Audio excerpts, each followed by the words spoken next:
going on, everybody? My name is Minato247, aka Minato's Love Child, and we are live and alive to play more Nier Replicant. We're here to play Nier Replicant. There, you're probably wondering what the fuck is happening. We already beat the game. Why are we still here playing this game? We saw the credits roll last time. Well, sorry, I probably hit my mic.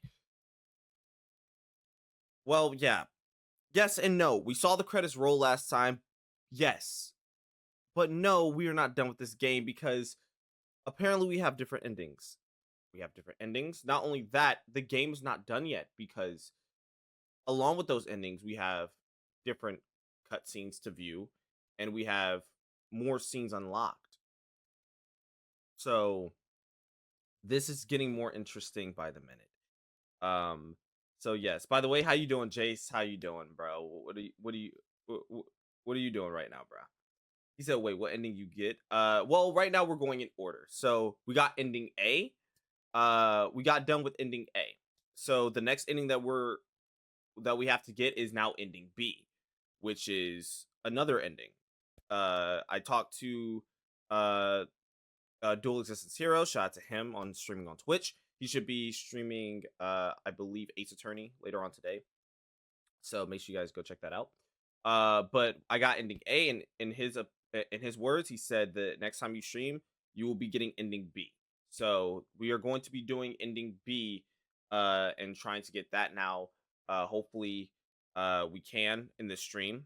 I looked it up. I think they said that ending B takes around 5-6 hours to do, depending on if you are going like straight shot, trying to get the ending or not. So, without doing side quests. So, hopefully we can get it sooner. But yeah. So, without further ado, hopefully stream is not fucked. Uh, uh, you know, this time because it was being stupid last time. It was being stupid. As you guys can see, by the way, as well, my hair, it is also puffed out. As people would say, I'm trying to bring together a team. Start the Jackson 5, if you will. But yeah, it's only gonna be like this for like another week or so. So like this week of me streaming, and then next week of me streaming, and then after that, I'm going back. I'm going back to the regular regular cut, as you guys know me. But yeah, just tweet out the stream, by the way. At least this game has 5 endings. Yes, I do know that this game has 5 endings. Hero told me. So yes. But for ending A, we managed to save our sister. Emil ended up dying. The king ended up dying. And at the end all be all, Kaine was the only one left standing, as well as us and my sister Yona, and we defeated the Shadow Lord in ending A. But regardless, there was a lot of sacrifices just to save my sister. A lot. Compared to Nier Automata, different endings. See, that I do not know. I do not know about Nier Automata. I've never played Nier Automata. I started with Nier Replicant first. After Nier Replicant is done, I will go to Automata. So yes. Hi Duck, how you doing? Hi Mina. Hey Duck, how you doing? Welcome to the stream. Check Cult of Nui to laugh. Oh god. What why do we have new hero memes? What's going on in that realm? She said that we have new memes. Oh boy. What the hell?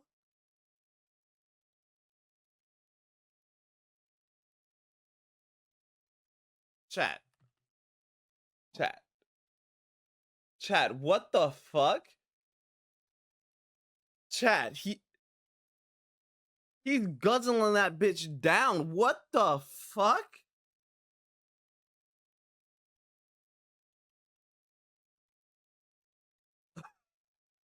Okay. All right. Dave said, welcome to the stream, Dave. He said, I'm not alive. Well, you better wake the fuck up, Samurai, because we got a stream to do. But yes, bro, I just fell out of the chair. Yo, oh my gosh. Hero's phone is dead, so you can't see it. I see, Soka.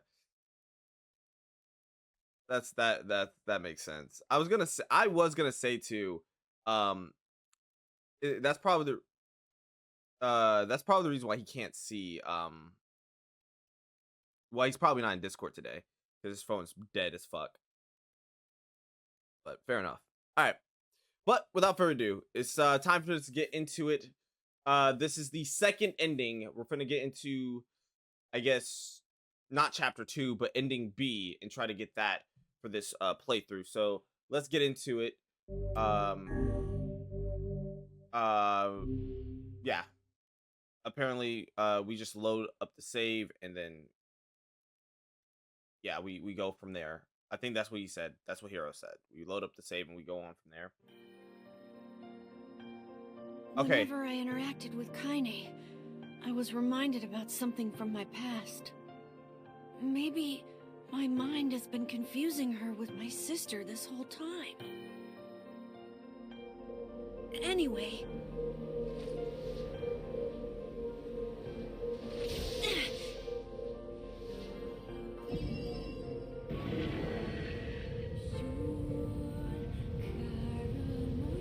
By the way, I'm eating chicken on the side. Don't mind me.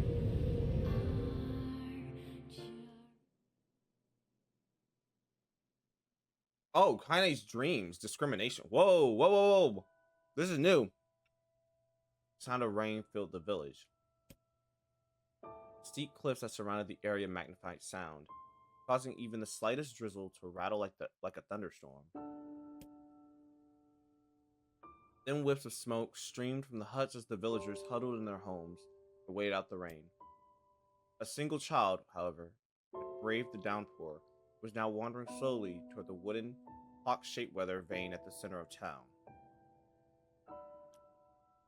Oh, and they got me sitting up for this bitch. We already starting off with something new. This is completely new. The wanderer reached the vein, which had existed for as long as any could remember, and stared. The child's face was simultaneously delicate and fierce, like a teacup that had survived a shipwreck. Those traits combined with pale, white skin to give the face an almost sexless quality. The beak turns east, I go home. It stays west, then I... The child blinked. Rain slowly dripped down the young one's short hair and began its long descent to the ground. Come on. Come on. The child felt a slight breeze and watched as the vein slowly creaked to life. Spinning this way and that for a moment, it finally settled with the beak pointing firmly toward the east. Oh. I'm going to assume that she was going to off herself and fall off. Whoa. That's a little bit dark. East. Really? Before the vein could move again, a jagged rock came spinning and tumbling through the air, striking home against the child's head. The force of the blow dropped the child to the ground as a hail of stones began to fall all around. Oh no, they found me. A heartbreaking smile crept across the child's face as the stones continued their assault. Through the rain, the sound of multiple footsteps grew louder before a voice rang out. Yoo-hoo! Kaine! The voice belonged to Demo, worst of all the bullies in the area. Oh. Kaine struggled to stand. A final stone came skittering through the mud and bounced against her foot. Blood oozed from a cut above her eye and blurred her vision. But she could make out the shapes of Demo and his usual gang of idiots. The boy seemed taken aback for a moment by Kaine's seeming indifference to the blood dripping from her face, but quickly regained his bravado. What up? What's up, freak? You like the rain? You like getting all wet? Or did you finally decide to run away from home? Though she knew it was futile, Kaine turned to leave. Before she could get more than a few steps, the other children scrambled to surround her, cruelty burning in their eyes. Tiny knew those were not the only eyes on her. The tormentors' parents watched from the safety of their homes. She was attuned to this sensation. It was one she had experienced many times before. While some villagers simply turned a blind eye to the actions of their children, many encouraged it openly. That's fucked up. Yo, fuck the airy people. They're some bitch ass niggas, bro. I fucking can't stand the airy people. God, I'm happy they got fucking desecrated by fucking Emil's ultimate weapon. Jesus. Or should I say himself, because he is the ultimate weapon, because he's him. God, they are so annoying. In a society ruled by superstition and fear, Kanye was something to be hated, and if possible, destroyed. I didn't say you could leave, freak. Demo's words chewed at her like a worm through an apple. He can't hurt me, she lied to herself. Be strong, be brave. Can't hurt me, can't hurt me, he can't hurt. Oh look, the little freak is gonna cry. What's wrong? Or you said that everyone hates you and wants you dead? Oh my god. Damn. Yo, fuck the airy people, bro. I'm so happy they fucked this village up. Judging by the text, they sounded so bad. Hey, what's going on here? Welcome to the stream, bro. That's just funny. They sounded so bad. Like, nigga, yeah, they sounded so bad. Of course they did. Oh, fuck. That shit's funny as hell. Okay. Heine prayed for the rain to flood down and carry her away from a world that seemed to have no place for her. But if there were gods, they chose to ignore her. As Demo crept ever closer, the clouds began to thin and the rain slowed. Even the weather hates me. I'm useless. Failure. I wish Demo's rock had taken my head off. Damn. Heine couldn't meet Demo's leering gaze. She lowered her eyes and stared at the muddy ground below. Bully moved forward until he was inches away. He smelled the scent of old meat on his breath. The boy grabbed Kaine's face with thick fingers and yanked it upward. He tried to turn away, but he forced her gaze back and jammed his thumb. Oh my god! What the hell? Her eyelids pried open. What the fuck? Show me. No. Did you just say no? Demo grinned evilly. You don't say no to me. No one says no to me. Not even taking his attention from Kaine, he called to his cohorts. Come on, guys, let's give the freak what she deserves. As soon as Demo finished, kicks and blows began to rain down upon Kaine. Demo paused, still grinning, as Kaine curled into a ball and tried to make the pain stop. I don't get you, freak. What you acting like a girl for, huh? Everyone knows what you really are. Kaine ignored the question, choosing instead to stare at the weather vane. It continued to point east, as if supremely confident about the future it had chosen for her. Go home? Yeah, that's a funny joke for someone with dead parents and no home to go to. Freak, chanted the children. Freak, freak, freak. Kaine closed her eyes and listened to the rain, waiting for the pain to start again. As the clutching hands of the village children closed around her, bent her mind to the sound of the rain, letting it become her world, her entire world. Rain fell. Pain never came. Only when the laughter of her tormentors turned to terrified cries did she dare open a single blood-caked eye. Kaine was shocked to see Demo sprawled on the ground, holding his head and screaming in pain. She could see blood welling from spaces between his fat, twisted fingers. But God, he's crying. He's actually crying. Cried for their leader. Didn't get nuked. Oh no, they did. They got nuked. They got nuked for sure. They did. You missed that stream, by the way. Proud of their leader, the other children glanced back and forth between themselves as if waiting for someone to step forward and take charge. When no savior emerged, they began an uneasy shuffle away from Kaine. The young girl was the least of their concerns. Instead, their attention was wrapped on the ancient woman standing a few feet away. After struggling for breath for a moment, she finally spoke in a voice thick with rage. It's like a bitch, don't it? Now I suggest you scatter before I throw another one. Oh. And If any of you little bastards ever touch my Kaine again, I'll do far worse than throw a rock. Count on it. The old woman crouched down and gently touched the hand Emo was using to comfort her. Before he could think to protest, she ground her palms to the ground and twisted back and forth. Ow! Ow! He screamed, leaping to his feet. Stop it! What are you doing? Quit whining. Ain't no one ever died from a scratch. Oh, this must be our grandma. You hit me with a rock, you stupid bitch. A big one. That thing could have killed me. The old woman shrugged.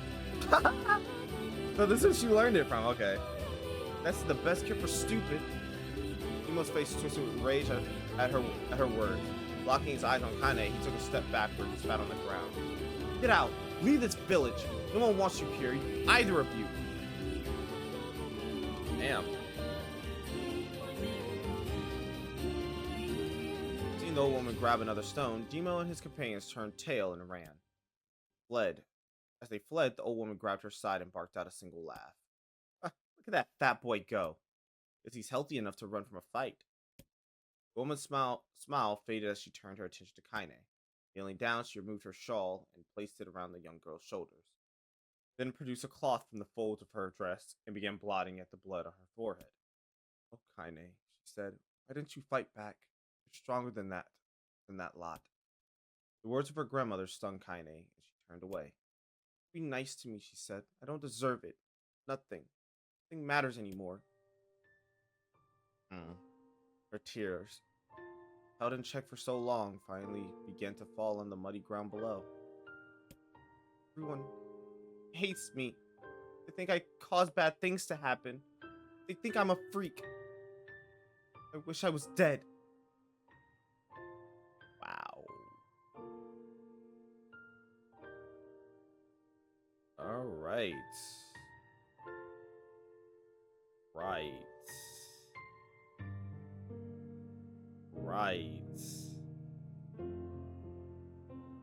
Alright.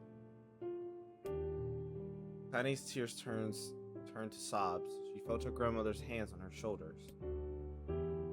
Despite her advanced age and diminutive size, she was a woman of surprising strength. Kaine found herself unable to turn away. Talk like that, girl. It's a river wide and deep that flows between the realms of this world and the next, and it grants no mercy to any that attempt to cross it. You gotta do to fight until your last breath. Understand? The woman tightened her grip and tried to steal the tremor in her voice. Know the pain of losing someone close to you, Kaine? You know because you survived it. The words hit home. Kaine was struck by the force of her love for the old woman. As a young child, she didn't even know of her grandmother, but when her parents died, the woman quickly accepted her as her own. Grandma, as Kaine called her, was cunning, vulgar, and quick to violence. Their first few years together had not been easy, but with each year that passed, Kaine and her grandmother had grown closer. However, it was only now, sitting in the mud with tears and blood caking her face, that Kaine truly understood the depths of her affection.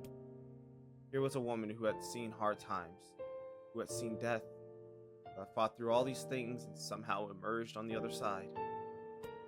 If anyone could understand Kaine's pain and loneliness, it was her. I make you sick, Grandma? Of course not. Don't be an ass. Aww. Kaine drew her grandmother's moth-eaten shawl around her body and shuddered. My body is not normal. If I was normal, then Mom and Dad wouldn't. Hush, interrupted Grandma. I'll not hear another word of this nonsense. You're my granddaughter and I love you. And if folks have a problem with that, then they can just go to hell. With that, the old woman reached out and placed a wreath of dried flowers in Kaine's hair. The skill it took to bend the flowers without breaking the stem or losing a single petal was remarkable, and the beauty of it made Kaine want to cry all over again. My gosh, the lunar tears. Grandma, you made this for me? Lunar tears were legendary flowers. Most people could live their entire lives without ever seeing one. Yet her grandmother had somehow collected a dozen or more. Kaine reached up and touched the wreath as if she couldn't believe it was real. Where did you find these? You just stumbled on them when I was out doing the shopping. The old woman turned away as she spoke. leading Kane to suspect that the search had been more difficult than she was letting on. Pains she took to construct the ornament, let alone track down the flowers used in its construction, made Kane's heart hurt. She reached up and gently adjusted the wreath, admiring the way it felt between her fingers. Didn't quite turn out right, said her grandmother as she squinted at it. These old hands have trouble with delicate work, but it sure looks good on a pretty girl like you. Kane blushed and turned away. Think I'm pretty? Of course you are. What a fool thing to say. Thank you, Grandma. Her grandmother smiled. We're gonna be fine, you and me, she said. As long as we got each other, we'll be just fine. Kane took her grandmother's hands in hers. The two of them struggled to their feet. As they began the long walk home, Kane gripped the hand with all her might, as if trying to stop smoke from drifting away on the wind. The rain had stopped. Kane stood beneath the weather vane, watching it spin in lazy circles, no longer caring about the direction it faced when it stopped. I need to escape. I have a home now. Grandma loves me, and that's enough. Even if it's us against the world. Kane let her gaze drift up past the vane and into the cloudy sky. The last faint hints of a rainbow were slowly fading. She turned and headed for home. The light scattered into a million particles and vanished, seemingly taken away on the breeze. Kane's dreams, daily life. Interesting. So we're still going with this. Hold on, chat. Let me get something to eat. I didn't know I was going to be reading a visual novel.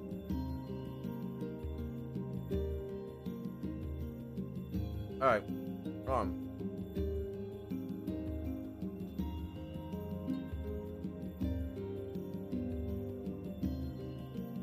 One, fuck the airy people.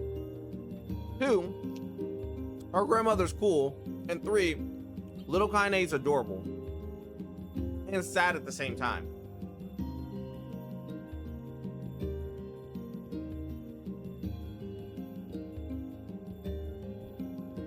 But let's continue.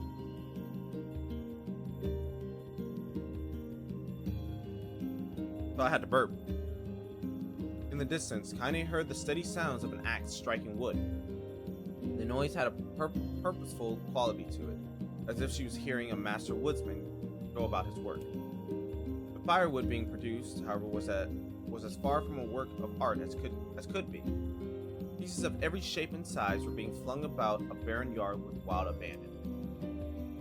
Anyone trying to stack such wood would probably die of frustration before the job was through.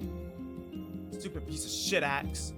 Kane's grandmother fled away with the axe, filling the air with both splinters of wood and words that would make the most hardened sailor blush.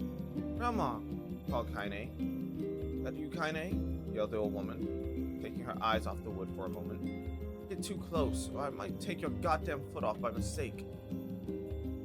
She brought the axe down on a piece of wood, sending chips flying in every direction. One spun past Kane close enough for her to hear the whistle, at which point she decided to step back. Once she scuttled to a safe distance, she cupped her hands around her mouth and shouted, Grandma! You need help? I can get you water or lunch or a new axe or something. The axe poised to strike another wobbly blow, paused in midair. The old woman considered her granddaughter's offer for a moment and smiled. Tell you what, since I'm doing such a piss poor job of chopping, why don't you come here and take over so I can go get the water? Jays have been restless lately, and I don't want you running into one of them bastards. Relinquishing the axe, her grandmother picked up a long pole with wooden buckets on either end. Gathering water was by far the most difficult of the two jobs, but Kane knew better than to complain. Once Grandma's mind was set, there was no change. Kane did her best to help with chores, but Grandma took every task that required travel to the village. Though she had a long list of possible excuses, Kane knew the real reason. She didn't want her granddaughter to be taunted and harassed by the villagers. And that's fair. W as grandmother. Once Kane moved in, Grandma decided to take a residence, a good distance from the area. Out of sight, out of mind seemed to be the best policy when it came to the villagers and her granddaughter. And rare were the days when any but the two of them could be found on the rocky acre of land they called home. Tiny enjoyed the solitude, but harbored a secret resentment that her grandmother was forced to spend her golden years in such a place. After watching her grandmother leave, Tiny turned her attention to the task at hand. She had never chopped wood before in her life, and soon discovered why the old woman hated the chore. Swing after swing of the axe produced only a tiny crack in the wood, and when she finally managed to connect with a solid stroke, the tool embedded itself in the log and refused to budge. Frustrated, Connie swung the axe around her head and threw it, log and all, across the yard. Damn it! Crap! She only understood the joy her grandma. Oh God, this is how it started. Oh my goodness, she suddenly understood the joy her grandmother felt in a good curse. Happier now, she picked up the axe, forced it from the wood, and resumed chopping. She had a natural skill with the blade, but the task was challenging. Blisters soon began to form on her small pink hands. This is tough. My logs are all weird sizes. Spitting on her hands and ignoring the pain, Connie redoubled her efforts. Just as she was developing a rhythm, Grandma returned from the village. Setting down her buckets with a small sigh, she took one look at the logs and coughed out a wheezy laugh. Pretty clumsy, girl. You better practice if you... Her grandmother suddenly collapsed to her knees, causing one of the buckets to wobble precariously. Eyes wide, Connie dropped the axe and ran to her grandmother's side. Grandma! The old woman shook her head and pointed a trembling finger at the bucket. The bucket! Let it spill. Connie steadied the bucket with a foot as she knelt by her grandmother. A small bit of water sloshed over the side and made a new home in the hem of her dress. Connie didn't notice. Grandma, what's happening? Crazed with panic, she grabbed her grandmother by the shoulders and shook. After a moment, the woman lifted her arms and batted Connie away. Stop that. Just stop, she cried, breathing heavily. It ain't like I'm dying. Just tired from the trip is all. Connie desperately wanted to believe her, but one look at the old woman's shaking hands and worn face told her more than words ever could. Grandmother had lived a long, hard life, and it seemed the bill was finally coming due. The time when her grandmother watched over Connie was ending, sooner than either of them had feared. Positions would be reversed.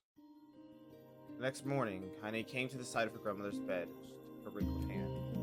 Grandma, you're sick. You need medicine. Going to the village. The old woman shook her head and tried to rise. Connie gently pushed her down. It's all right, she said. I'll be fine. Her grandmother fixed her with a gaze that could melt steel. For what seemed an eternity, she finally lowered her eyes and sighed.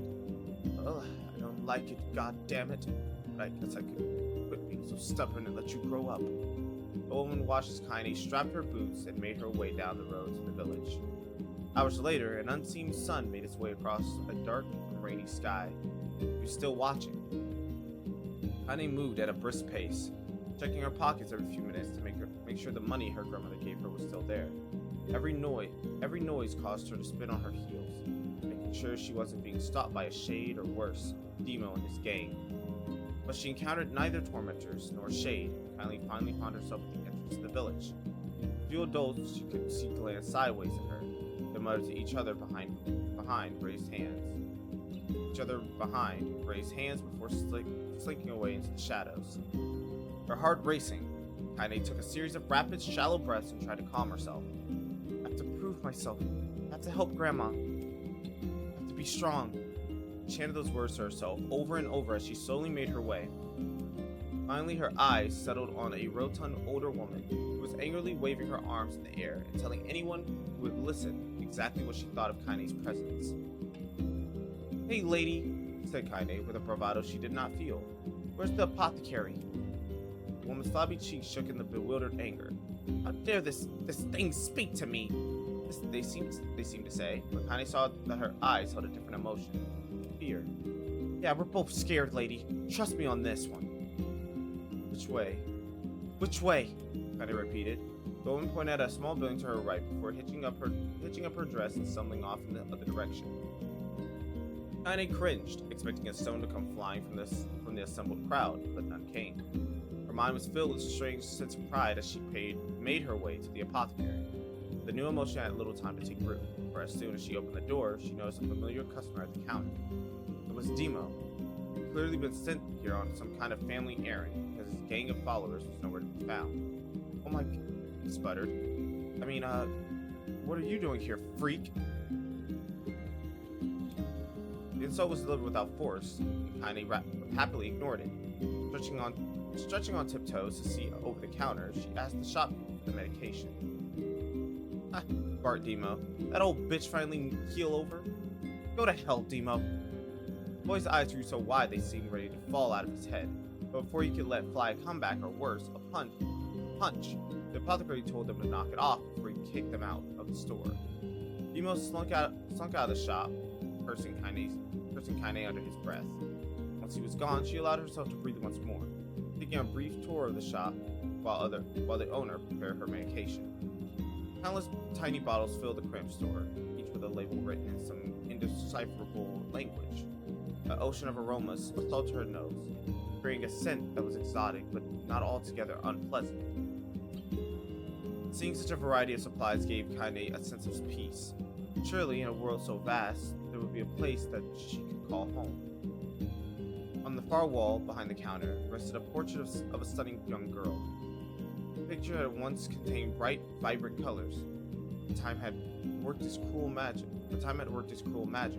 They were beginning to fade. The beauty of the work, however, remained undiminished.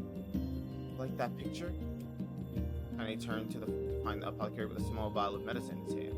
His eyes were gentle but sad, and they seemed to stare at her and into something as he spoke. My daughter. He sketched it when she was just a little girl. She's been dead a long time now. Kaine didn't know how to respond. He just stared at the portrait and tried to come up with the right words. Pictures are a wonderful thing. Pictures are wonderful things, continued the shopkeeper. They let the ones closest to you live on forever. He shook his head slightly, then looked down at Kaine and smiled.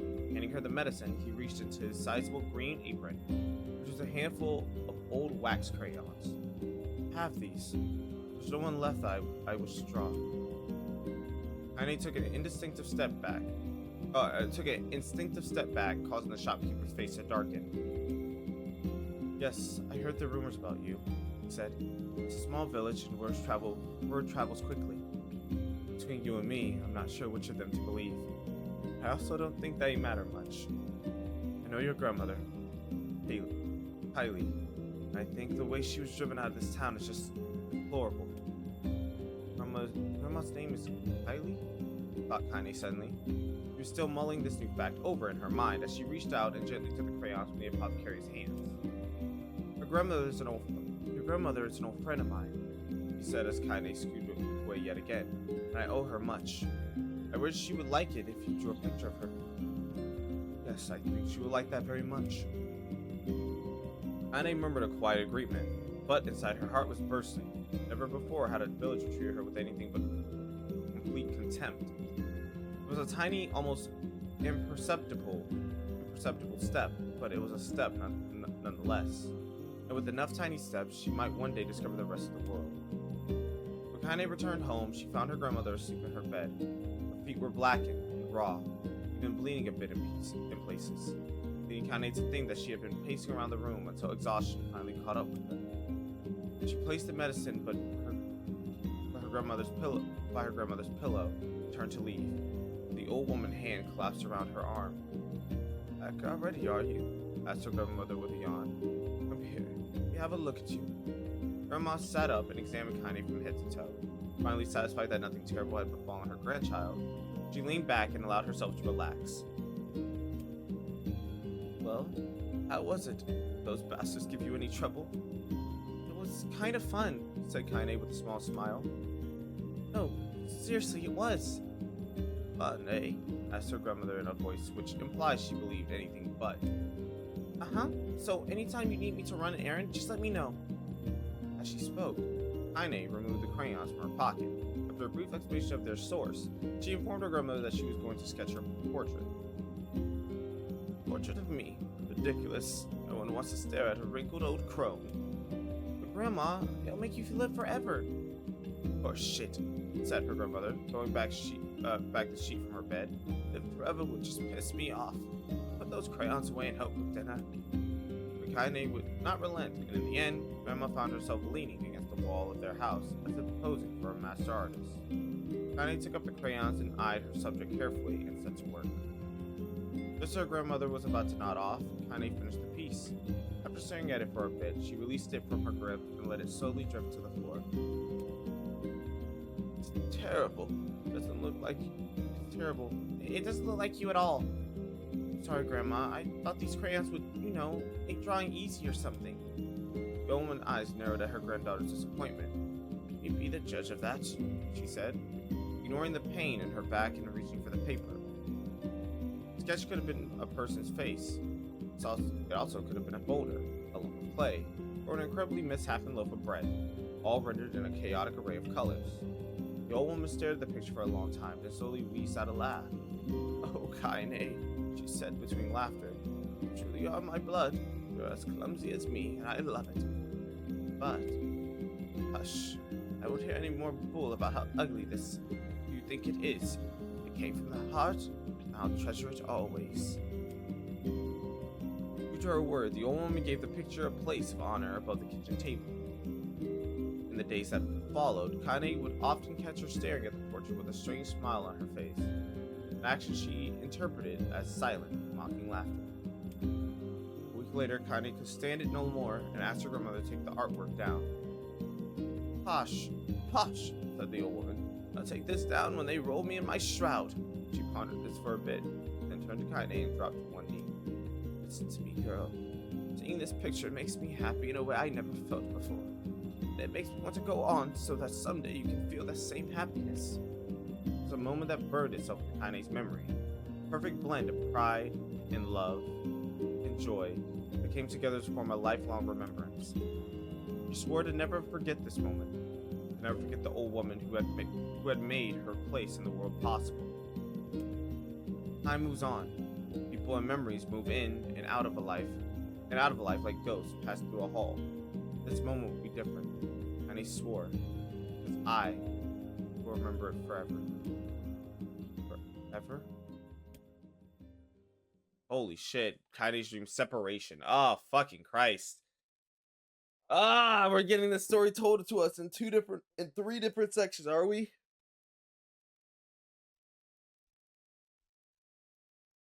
Oh, fuck. Alright. Hold on.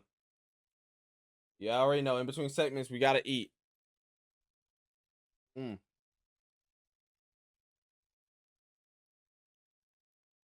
This is an interesting way to tell Kaine's story, though. I'm not gonna lie. Um, I was not expecting to kick off part B or inning B with the Kaine backstory, but it makes sense.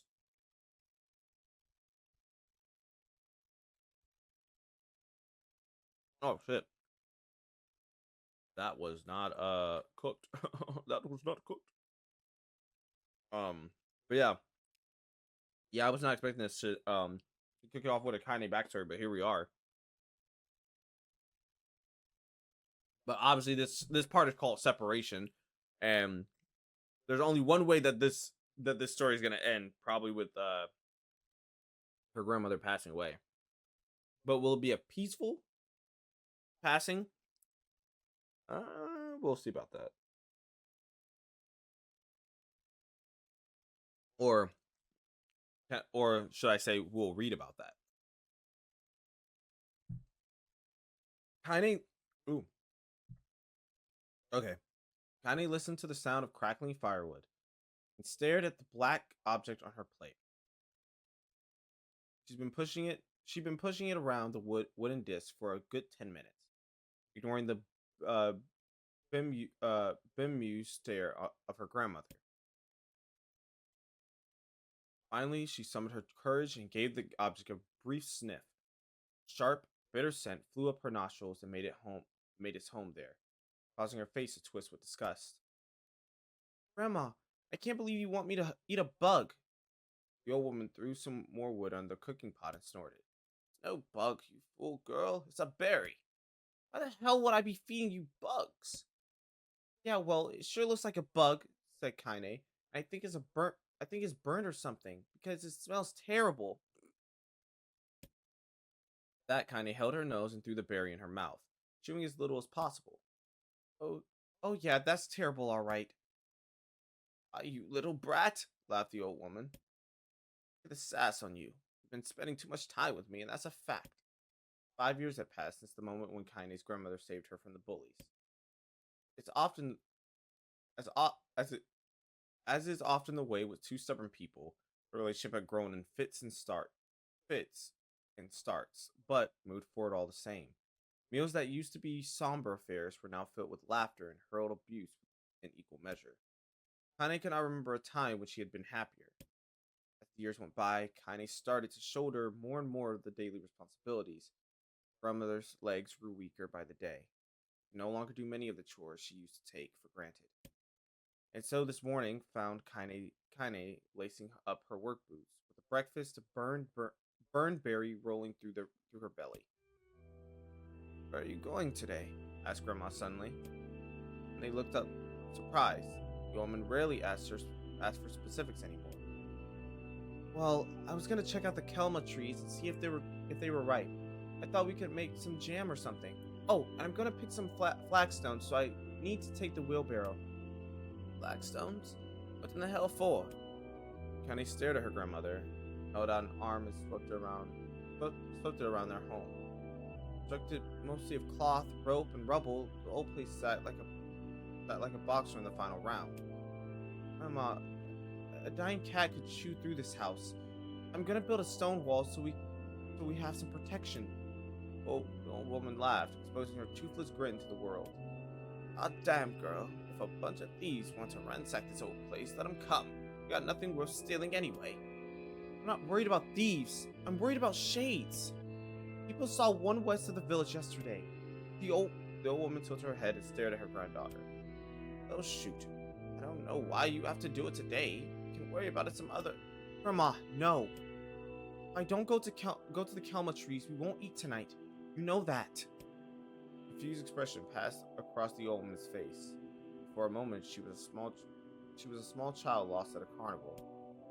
Yes, she said after a bit. Yes, of course, you're right.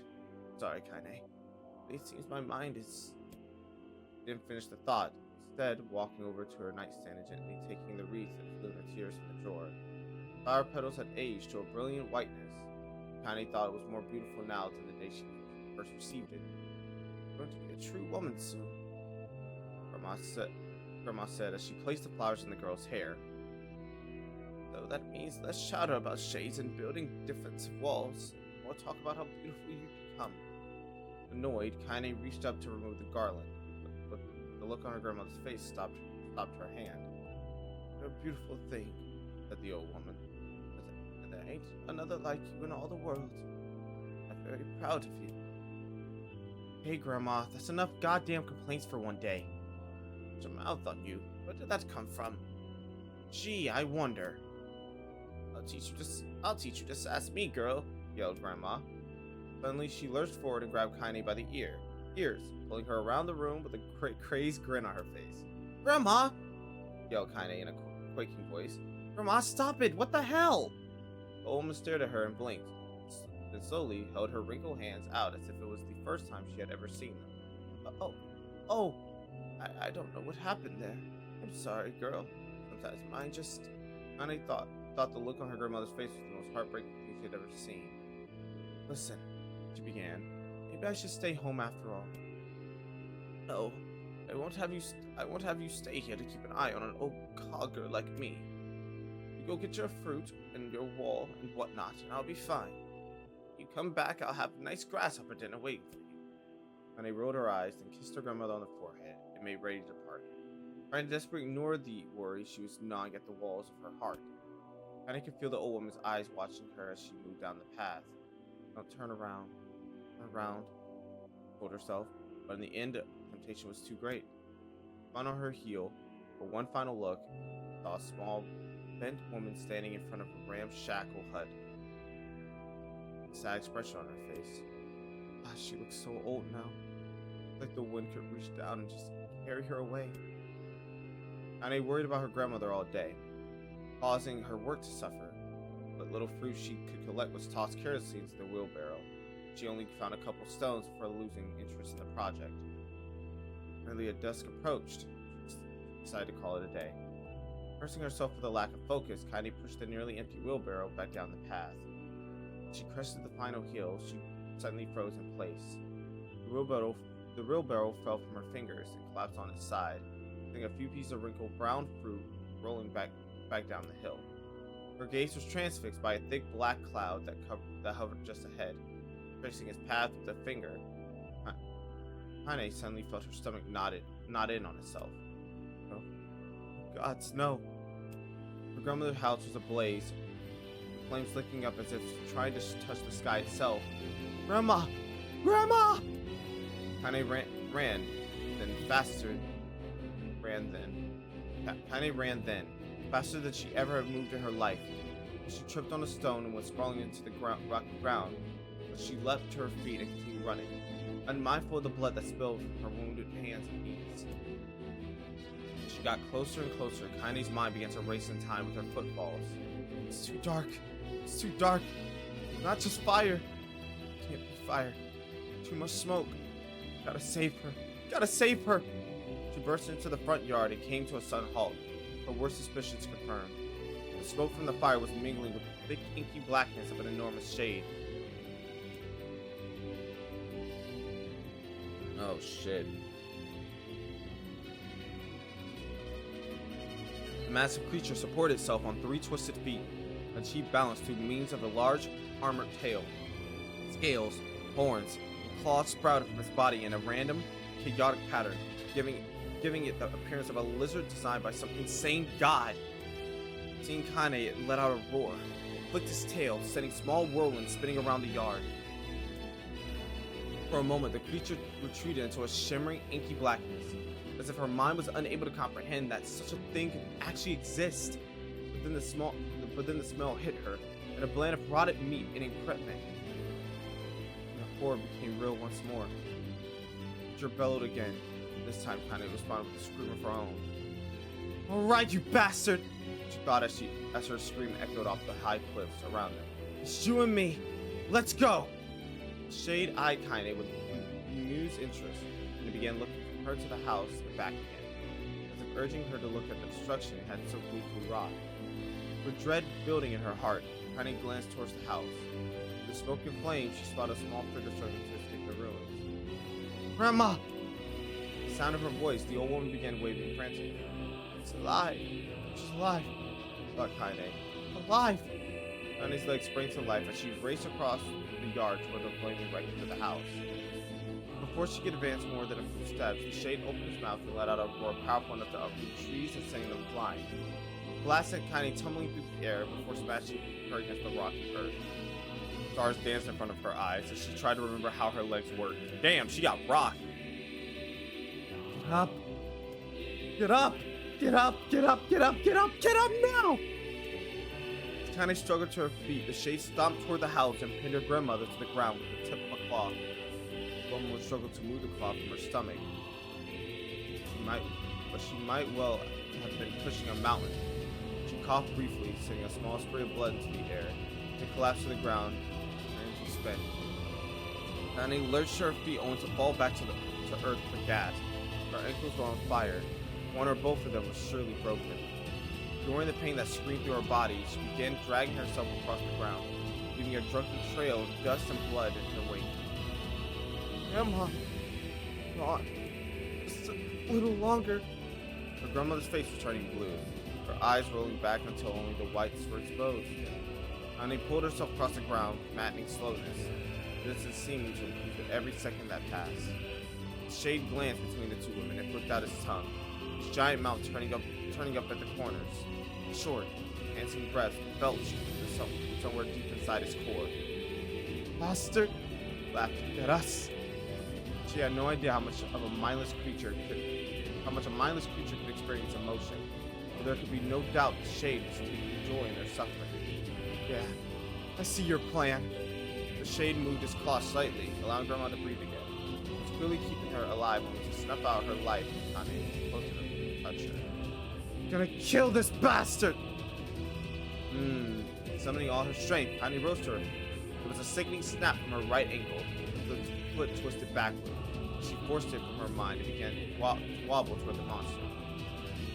Pulling a knife from the pouch at her waist, she leapt on the foot that pinned her grandmother and plunged the weapon deep. "Her back!" she screamed. "Give her back to me!" It was like stabbing a rock. After a few swipes, the knife broke at the hilt with a dull snap. Shade panted laughter again, then raised his tail and sent it rushing through the air toward that young girl that was lashed to his foot. And they never had a chance. Tail struck her square in the chest and sent her crashing into the burning wreckage of the home. As she lay on the ground with blood pouring from multiple wounds, a small, weak voice spoke up. "Kaine." Kaine's vision blurred, but she forced herself to focus on the sound.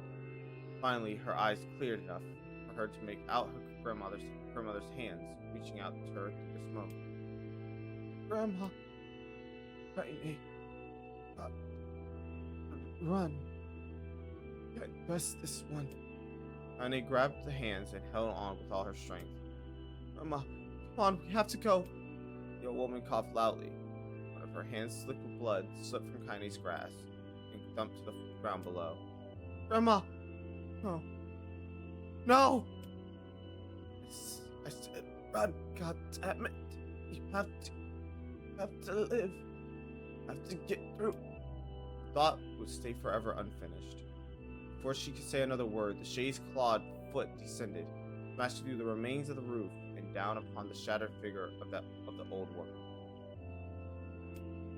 Blood oozed from gaps in the creature's toes as the terrible putrid smell assaulted Kaine's nose once again. She stared at the foot, dumbfounded, convinced that so they crushed her to death.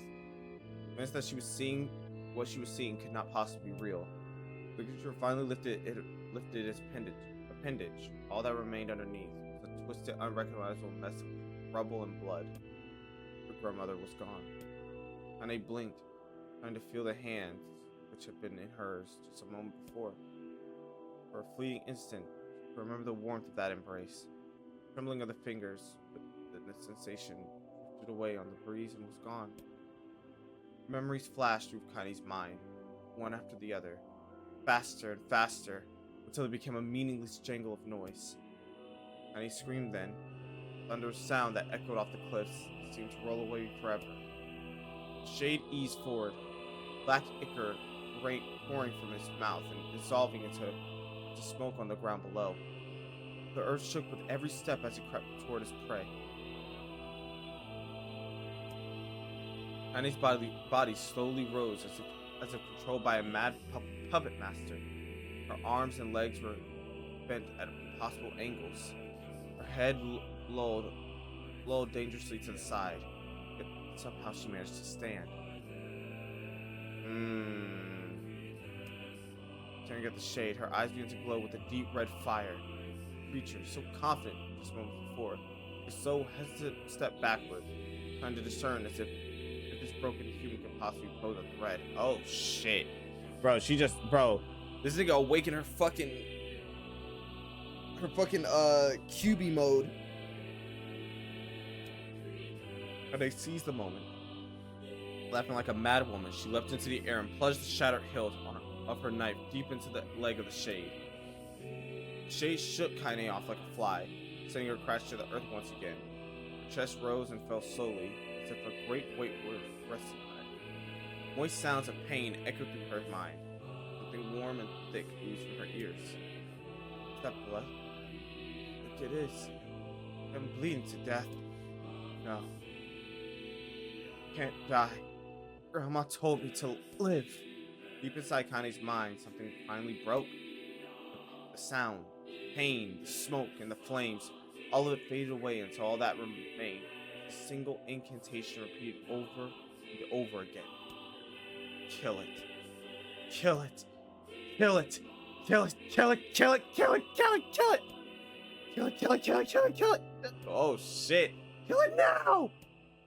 The spark that was Kaine slowly began to flicker and die. She felt her desire to kill and her desire to live blend into one. The distance between heartbeats grew longer and longer and longer. Whoa!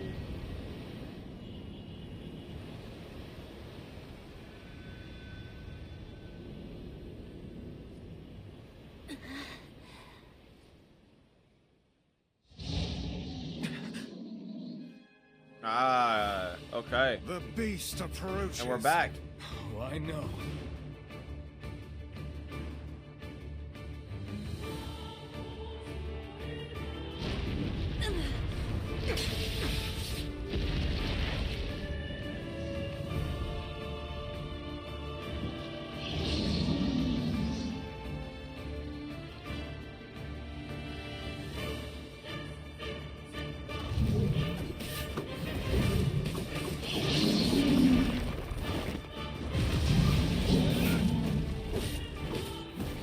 Anger this creature must have. How did it even survive these past 5 years? I'm not gonna let this happen again. It Oh, dies shit. today. My sword feels lighter. It's not the blade, but the skill of the user. Strike it down.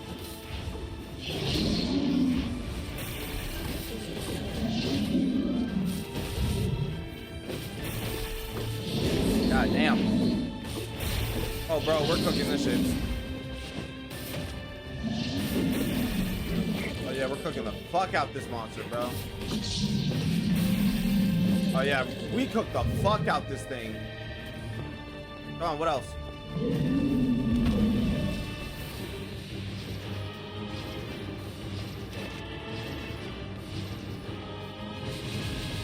Oh, shit. Wait, what the hell?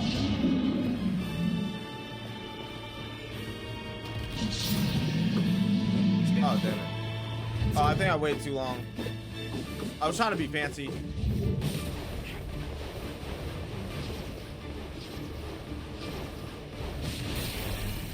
Yeah, I was trying to be fancy, chat. My bad.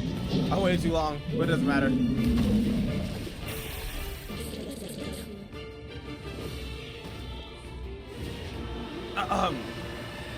Darkness!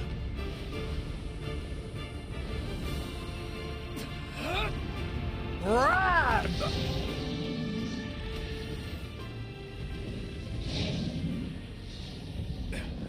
Darkness! Choke!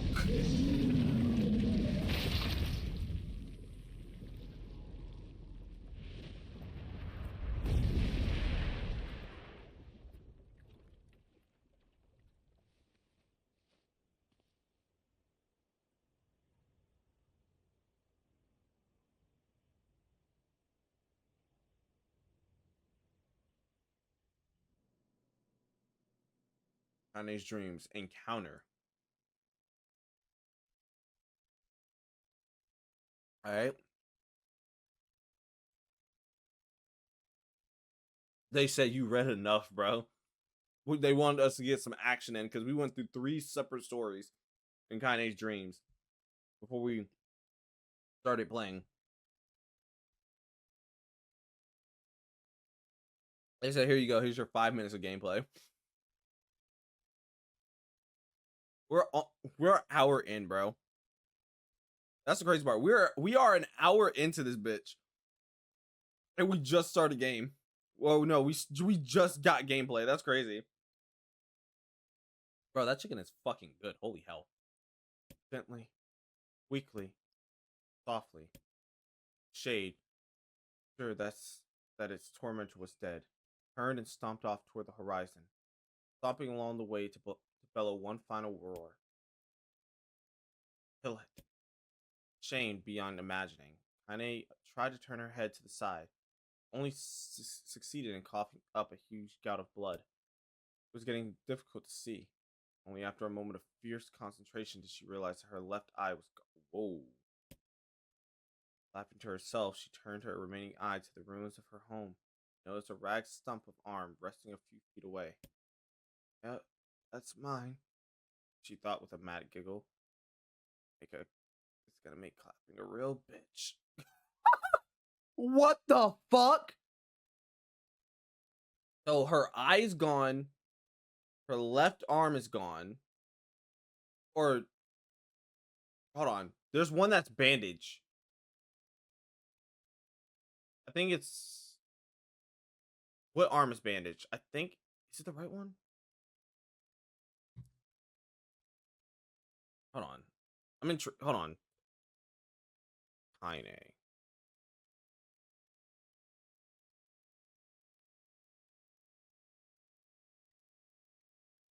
One of them is. One of them is. It's her left. It's her left arm that's bandaged. Yeah, her left arm is bandaged. I had to look at a picture of Kaine because I couldn't remember if it was her left or her left arm is bandaged. Bro, she said this is gonna make clapping a real bitch. I'm sick. Right, a sudden voice from the depths of her mind. You're gonna die, are you? You had it coming. Go to hell, Demo. She thought at the unseen assailant. What a help if I pluck out your eyes and feed them to a dog. Voice of her childhood terror evaporated into smoke, only to be replaced by another, more recent voice. Still, said the apothecary, materializing from the ruins like a ghost. I want to draw you. That way you can live forever. Oh, stop. I don't want to live forever. I want to die right here. See, he said quietly. But that's what you want. The intellectual shopkeeper fluttered in and out of existence for a moment. He produced a piece of paper and sketched quickly. For a few seconds, he turned the page to Kaine and smiled. Rejected my offer, I decided to draw someone else. It was a picture of her grandmother. Real as life, Kaine opened her mouth to thank the man. It stopped as the picture began to blacken in the middle. Before she could say anything, the multi-legged insects began to swarm across the image, tearing at it with sharpened pincers. Stop. No. Hurt that picture! Kaine reached out with her remaining arm and waved futilely at the air. To her surprise, the insects fell off the picture into the ground below, where they vanished into a tiny black tendrils of smoke. Relieved, Kaine turned her good eye back to the picture, only to open her mouth in a silent scream. The sketch now showed her grandmother as she truly was, a smashed, unrecognizable lump of nothing. The apothecary smiled and broke into a jolly dance. See that? Cried as he dances, Jake. It's perfect now. It looks just like you. You look like that. God. Oh God, I'm gonna die. I'm gonna die. Running in despair, Connie laid her head back in the mud and smoke of her ruined house and waited for the end to come. What the fuck? But just before she let everything go, an unfamiliar voice began whispering in her ear. Got a wish, sunshine? The voice was vulgar and fierce at the same time, as if insanity had somehow found a way to take form. Kaine wanted to scream as the voice crawled under her skin. Her lungs refused to work. You know, a wish, a prayer or something. Why don't you get on your knees and start praying to heaven? Please, invisible man in the sky, save me. Save me. Kaine finally resorted to shouting at the voice with her mind. I don't make wishes. They don't come true for me. I'm a curse. A freak. I should be left to die. The other voice boomed in her ears. Oh God, you are the best. Kaine glanced down and saw a black shiny substance oozing from her legs. She tried to brush it away, but her remaining arm would no longer respond. The substance slowly crept around her feet and then began moving up toward the rest of her body. This death? Is this what it's like? Or is my mind just losing itself? You could feel the slime oozing upward, feel the hot, searing pain it felt in its wake. Whatever else might be happening, she was still alive, and this was real. Come on, said the voice. Let it go. And I tried to ignore the voice and concentrate on the pain, but the newcomer would have none of it. Don't ignore me, sunshine. You're ready to give up, ready to die. So why not let me have it? Have what? Your body. Come on, give it to me. Give it to me. I want to stand on the ground, feel the rain, taste the wind. The voice paused as if licking its lips. When it resumed, it was filled with mad, unabated joy. I want to take your hands and use them to choke the goddamn life out of people. I want to tear out their throats and bathe in the blood, just like before. In response, Kaine shifted her head and vomited. The warmth of it crept down her front and mingled with the pain of the enroaching black ooze. Are you a shade? Yeah, maybe. What of it? Slime reached her face, crept up past her nose, and slowly oozed onto the socket of her missing eye. The moment it touched her brain, Kaine was struck by the most powerful sensation she'd ever felt in her life. It was ecstasy. She wanted to scream with delight, but all she could manage was a small whispered moan. "Feels good, don't it?" asked the voice with a chuckle. "Yeah, what can I say? I know how to please the ladies. Now give me that body. Come on, give me the body, and I'll give you more of this feeling. It's a fair trade." A black lump began to protrude from Connie's side. As she watched, it grew longer and thicker, eventually taking the form of her missing arm. To see better, she thought. I must be growing back too. Slime reached up to envelop the rest of her face. She managed to brush it away. "Stop," she whispered, marveling at how she had regained her voice. "Stop!" Black ooze hesitated as if considering this request. It quickly shimmered down her body before disappearing into a cloud of smoke. What the hell, Sunshine?" screamed the voice. "We had a deal. I thought you wanted to die." Grandma said, "Can't die yet." A brief image of her grandmother, bloodied and broken, flashed before her eyes. She saw the shade that had killed her and heard his mocking laughter. She closed her eyes and forced the image from her mind. Her whole body was quaking with rage. When she opened her eyes again, they burned bright red. The thing took my grandmother. I have to kill it before I die. Connie glanced down and saw a mysterious pattern of the shades, burn itself into her left arm. "I'll be damned," said the voice cheerfully. "Look at that, Sunshine. I think you and me are gonna be friends now." Connie stared intently at her arm. The more emotional she felt, the more letters seemed ready to puncture her skin, began infecting the rest of her body. Her arm clearly had a will of its own now. "Stop! Gotta stop!" Holding her left arm in her right, Connie took a deep breath and tried to calm herself. "Come on, don't fight it," pleaded the voice. It's my favorite dish, and I'm hungry. Let it go. Feel the anger burn with the fire of revenge, thirst for blood. Then go out there and shut up, and get the hell out of my body." "Your body? Oh, that's rich, Sunshine. Real rich. Look, why don't you just shut up and die so I can have this body all to myself? What do you say? But those buddies of yours in the area would love to see you dead." Connie grabbed a nearby shard of glass and tried to saw off the shade-infected portion of her side. Before she could, her darkened left arm grabbed her right wrist, crushing it. Connie screamed and dropped the shard as the sound of bone crunching on bone filled the air. "Stupid idiot girl. You're possessed now, Sunshine. There ain't no going back." The voice laughed again. A loud, long wail seemed to go out without end. "Possessed?" whispered Kaine. "Yeah, possessed. You and me. We got what you might call a timeshare agreement. Remember how folks used to think you were a freak? Well, wait till they get a load of you now." Kaine looked up, tears in her eyes. The sky seemed smaller somehow, darker. "Because of that shade? This is how they see the world?" "So, listen," heard the voice. "I know this whole possession thing seems a bit sudden, but it ain't all bad. There's plenty in it for you, too.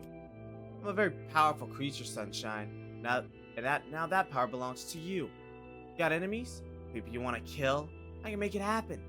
That little fat kid who kept picking on you. That big old shade that squashed your granny. We'll wrap them up in their own assholes. No more abuse for you, Sunshine. No more pain." "Wait," said Kaine. "You're a shade. Why would you help me kill another shade?" "What, you think I'm some kind of racist? Some kind of killing snob? I don't give a good goddamn who you murder, honey pants. I just want a drink from the well." Kaine considered this as she struggled to her feet, the power of the shade coursing through her. Smoke from her house was drifting away with the wind. She enjoyed the way the cool evening breeze felt on her new left arm. For a long pause, this voice spoke up again. "So, how about it?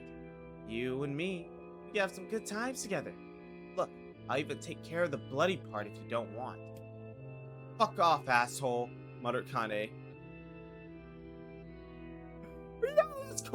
That's crazy. That's crazy. This nigga said, "Yeah, I'm gonna take your period away if you don't want." Like, what, nigga? "I'm gonna kill you." "Fuck off, asshole," muttered Kaine. I'll handle the killing. Screamed the voice. Look at you go. Oh, sunshine, we're gonna have so much fun. But listen, my name's Tyrant, and if you ever need me, I'll just be hanging out in this piece of meat you call a heart. Now get to it.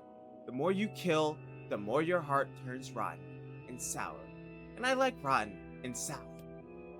Kane found herself nodding at the voice. Yeah, she said. Yeah, I think this can work. I'm gonna find that shade, and I'm gonna strangle it with its own guts. When I'm done, I'm gonna do the same to you, Tyrant. Count on it. I've shit bigger than you, so good luck with that. Oh, and hey, one more thing. Right now, you and me are sharing this body, but if you ever run out of hate, if you ever, go soft, I'm gonna take over everything. Now keep on killing, sunshine, and watch your back. Voice grew fainter and gradually faded away. Fading to somewhere deep inside Kane herself. Kane waited until she was sure the voice was gone, then waved her new left arm around a few times. It feels perfectly normal. He thought, it feels like mine. Desperately, she began poking and prodding at the new limb, determined to find something wrong with it. She didn't want it to feel normal. That would mean the creature inside her had already won. I'm not a shade.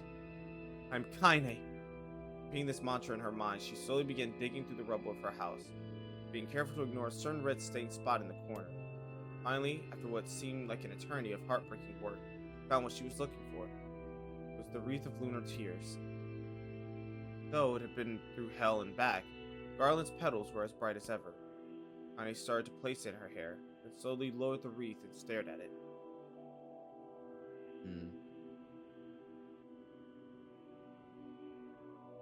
Ew. Hold on, chat. Wow. Jesus Christ. There you go. Got rid of that.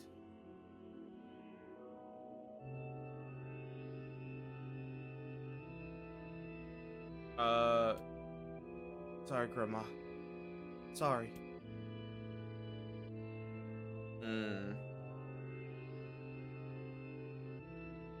Uh-oh.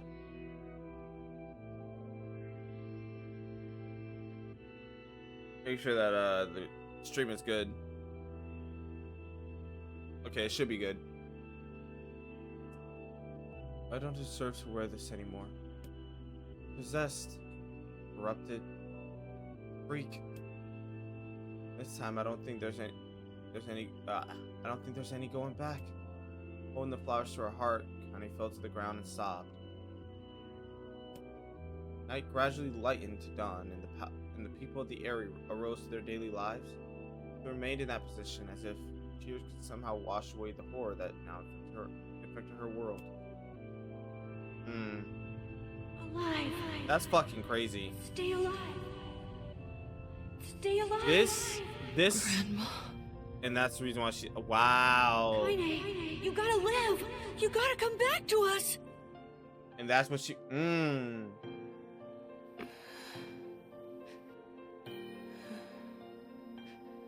So there's a shade that she shares a body with called Tyrion. Hey.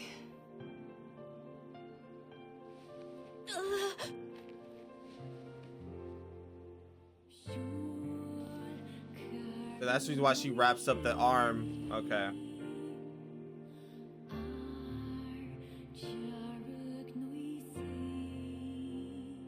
Emil, you were the one calling me, weren't you? You still recognize me? Of course. I knew you right away. Thank you, Kaine. Welcome back, Kaine. Wow, you grew up. So, how long has it been? 5 years. This shit's tough. This shit's tough.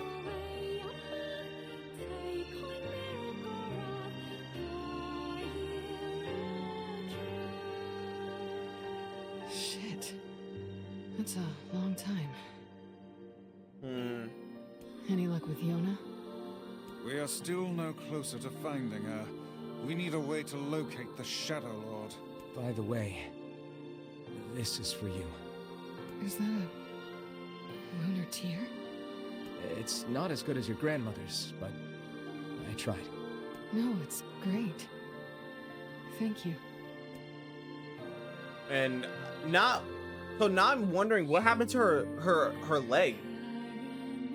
Kaine Was waking her- from her long petrified sleep.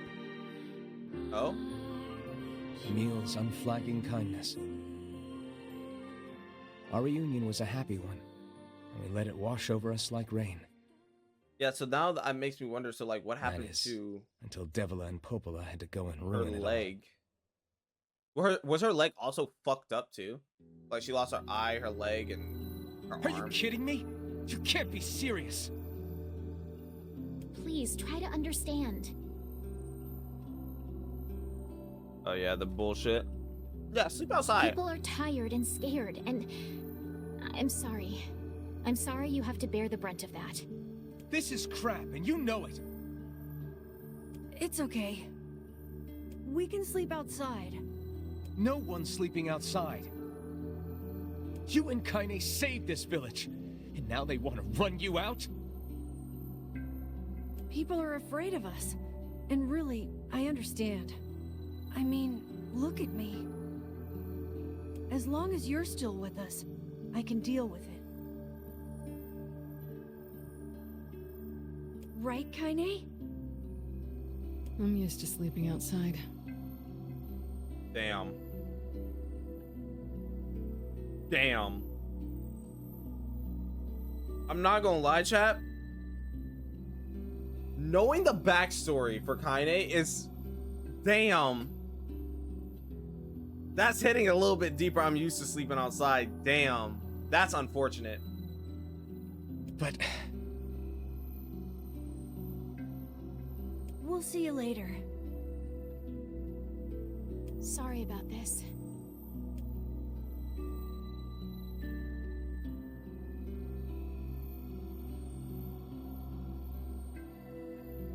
What is the matter? Kaine always sleeps outside. I never thought about that until just now. Never even occurred to me. Look at my boy.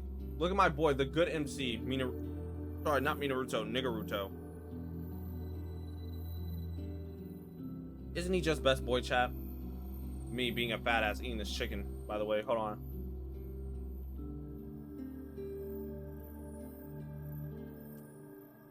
Bro, whoever cooked, they cooked with this chicken. Holy shit. Anyway. Damn it. We should turn in.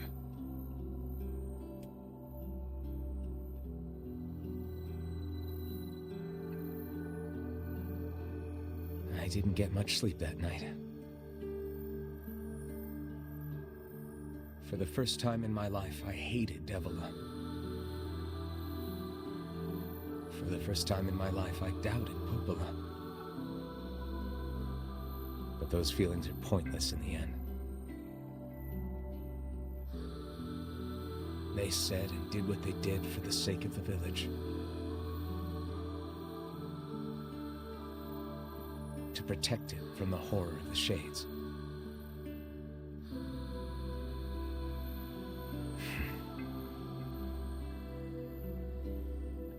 Really, how can I blame Devila and Popola? In the end, I'm just as bad.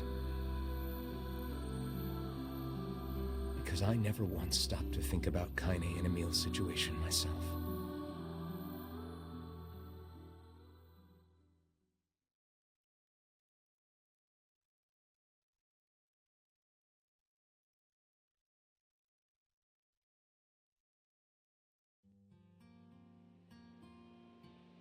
Oh shit, new cutscene?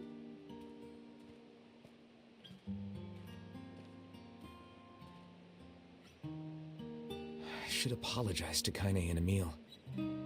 But what good would that even do? I got a fire going, Kaine. Wait, is that?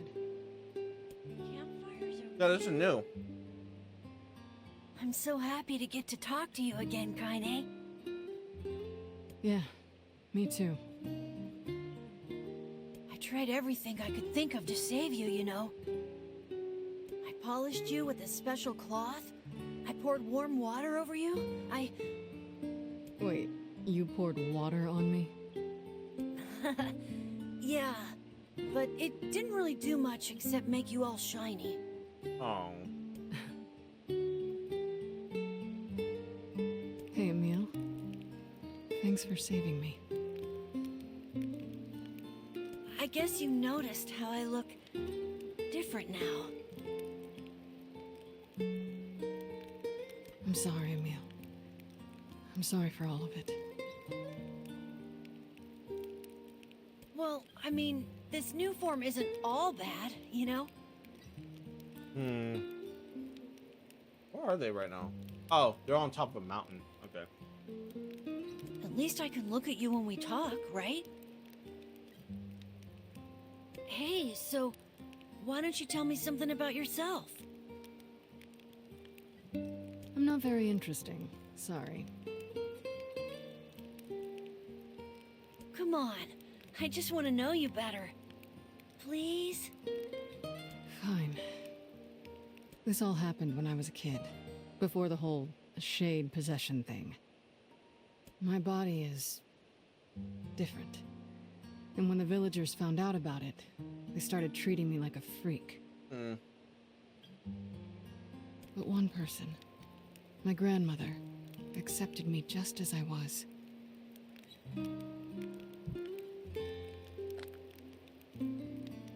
No matter how bad things got, she gave me the strength to keep going. She's really special to you, huh? Yeah. Oh, hey! That gives me an idea. Since we cured your petrification, we should start looking for a way to cure your possession in my body. I know we can do it if we all work together. Heck, it'll probably be super easy. Let me guess. More warm water? More warm water. Okay, can we just forget I told you about that?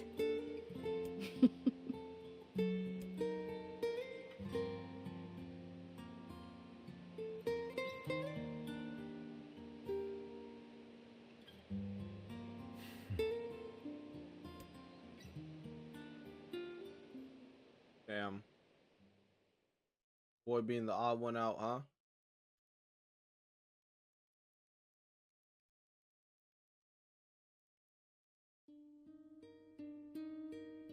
Sleep well? Sure. And yet your red eyes tell a different tale. Don't be so hard on yourself, lad. I need to go see Devila and Popola. Very well.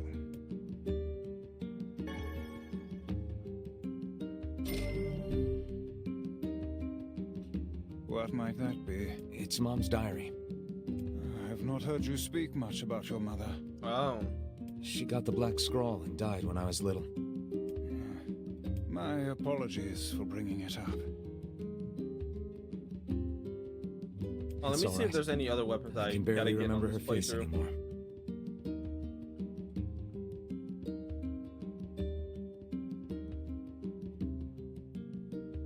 This is the only thing I have left of her.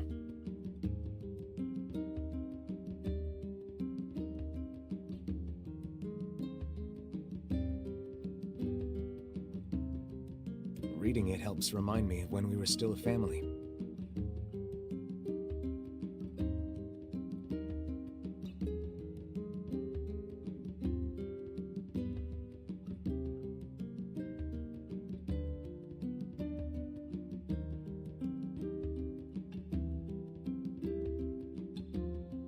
Okay. That was a lot of text. It was a lot of text, Jace, but it was very important text though. I'm not gonna lie. It was very important text. That was very important to the story. Let me see.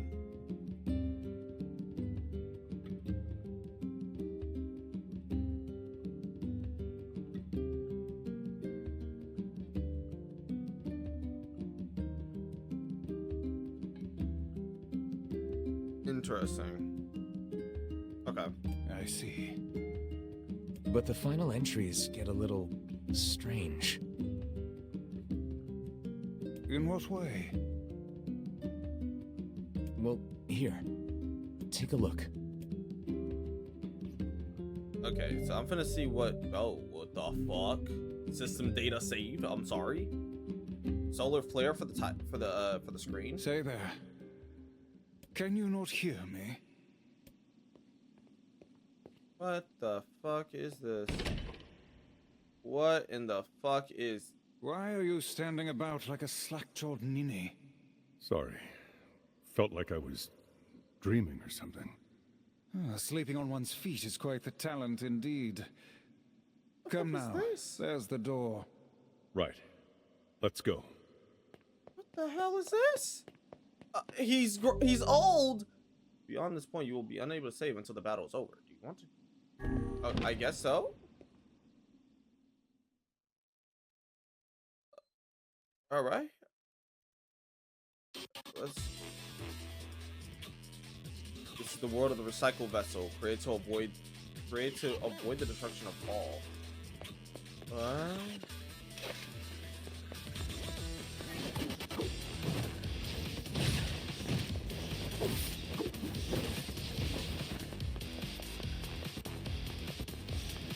Bro, what the fuck am I?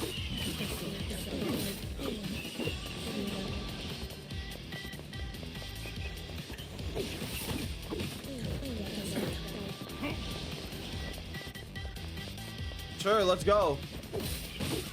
We need an excuse to kind of hype up the stream a little bit. Because we had to go through a lot of text.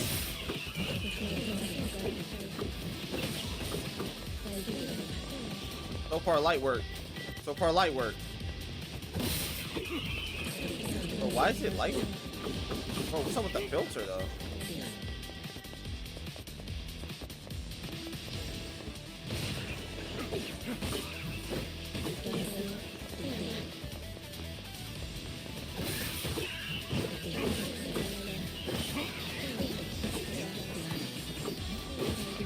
Yeah, why is it filtered like this?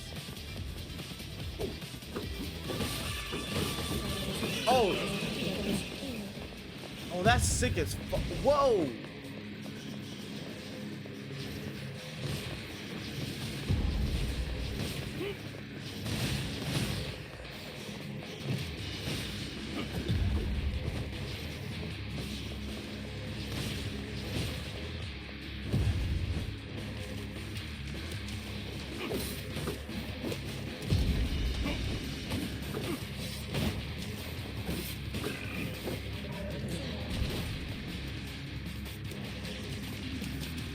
Is that the end of the boss?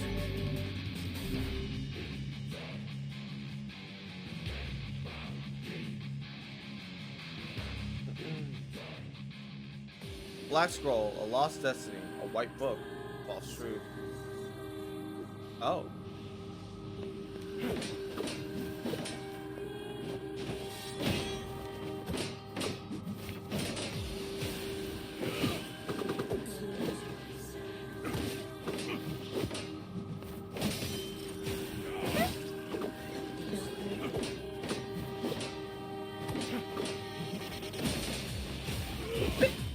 Hold on. About to upcome yo. Hold on. Bitch! There you go.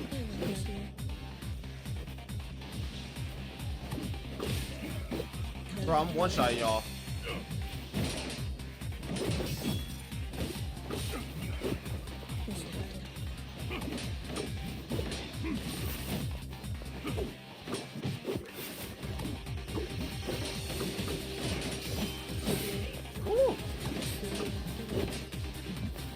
You know what this mansion reminds me of? Damn! This mansion reminds me of that mansion in Twilight Town. After that, this place, bro. Just thank you. Oh, whoa, whoa, whoa, whoa!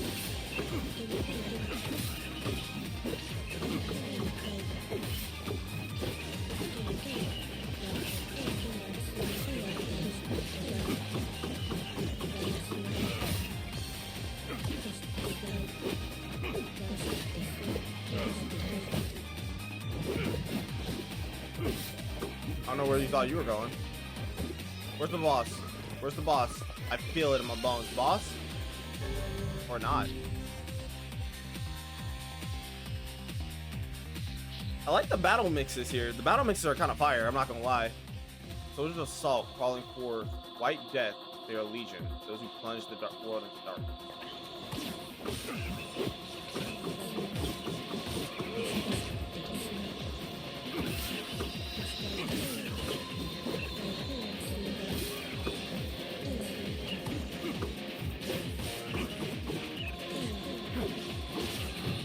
Ow, bro.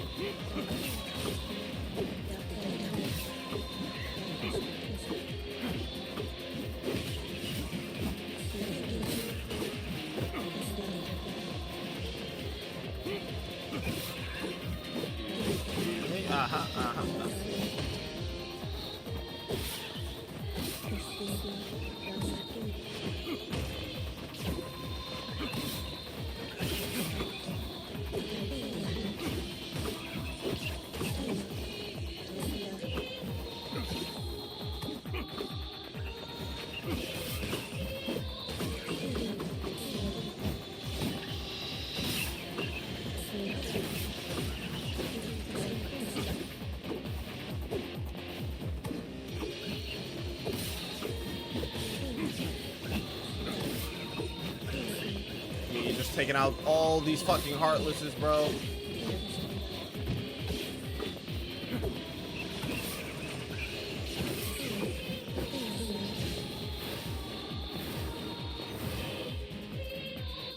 Okay, that was it. One-handed sword pulls embrace. Okay.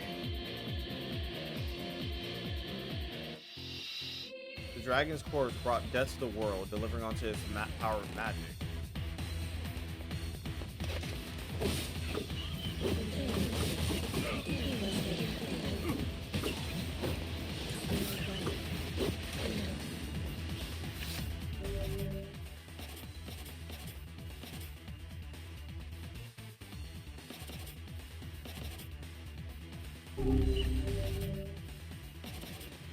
The crazy part is, this is not better than what I have. I thought it would be better, but it's not.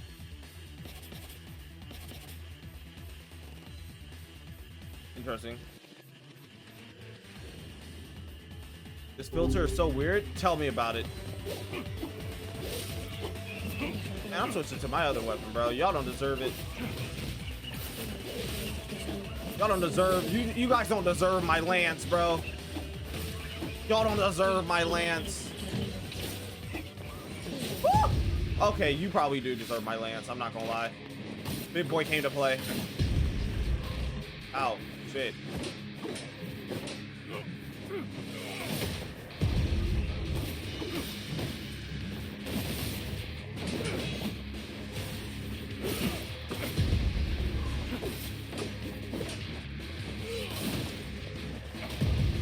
Okay.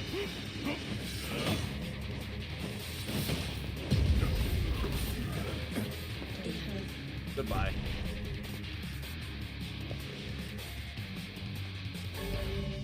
Then on half health.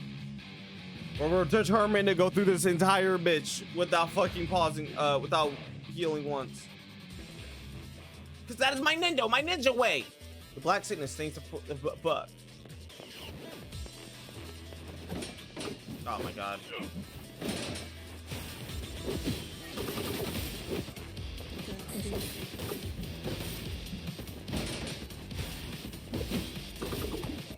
Yep.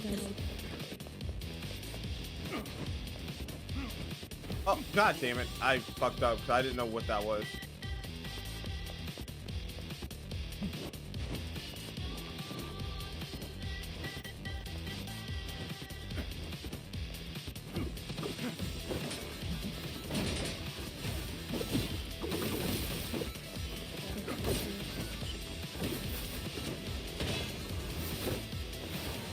Oh hell no. Yeah, we're doing this.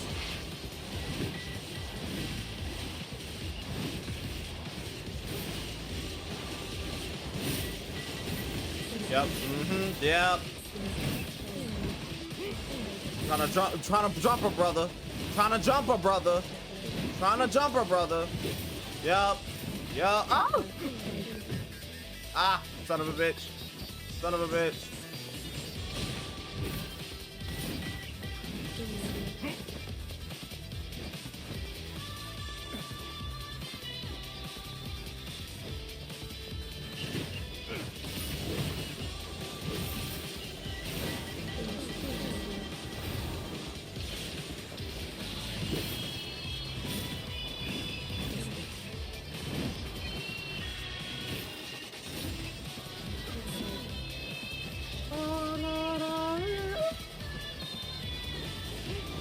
What? Oh my god, bro. This nigga's gonna annoy me. I'm actually gonna have to heal. They're gonna force my hand to heal. I can't go back in the water like that. Or the sand, I should.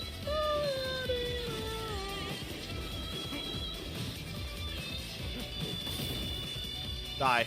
Die. Die. What?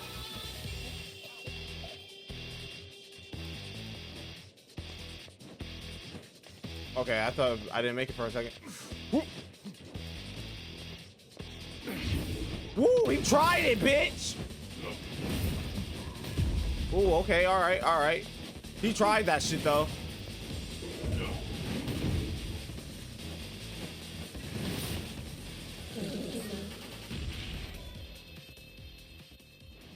That was my favorite mix. I'm saying the Kabuki outfit. Interesting.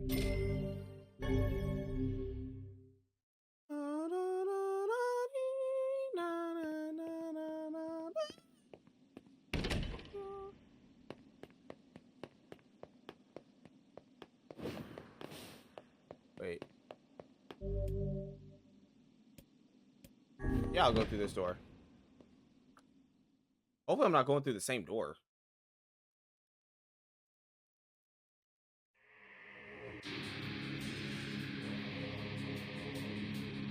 Apocalypse of the Worlds 2, one that's not good. Nope, this is not the same door. Oh shit! Okay. Okay. Oh, actually, Blade Wielding Tiger? Okay. Alright. So I have to defeat this thing with just magic. Got it.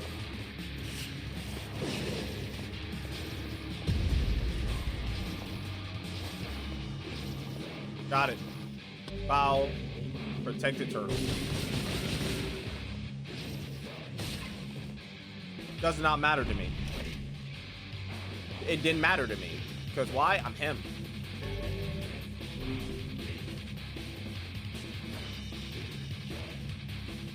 So far, these challenges are pretty easy. Black and white, 13 packs. The vessel's forms waver as they cross time and space.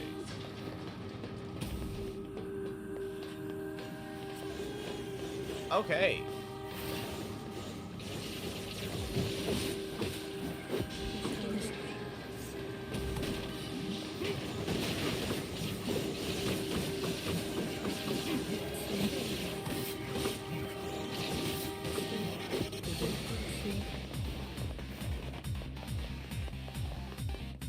I go to thank you.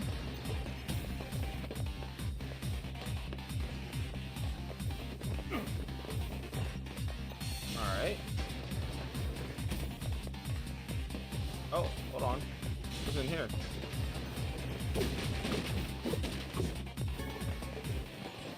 Titanium alloy.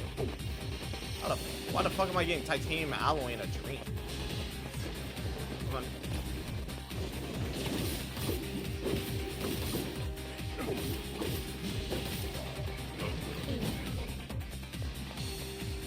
Oh, hold on. You can go through this door too. Jace. It seems we have been shut in. Okay, and does that matter? Jace, have you been playing P5X or? Oh shit! Oh shit! Hello. Have you been playing any P5X if you're still here? And if so, how's that been for you? Oh, let me out. Let me out. Oh, I can't even go through that door.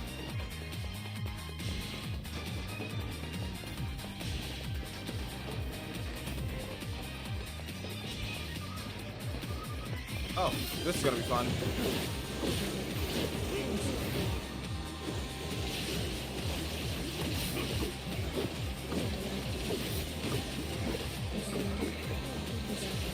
Didn't know what time it was.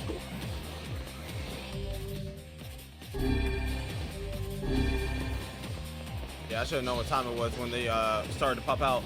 I was trying to complete the Kamoshida fight, but he is a bitch. It seems we have been. Okay, and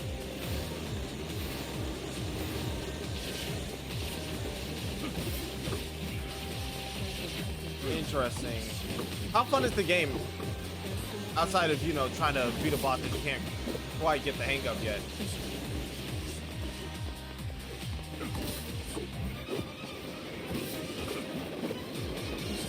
Oh shit.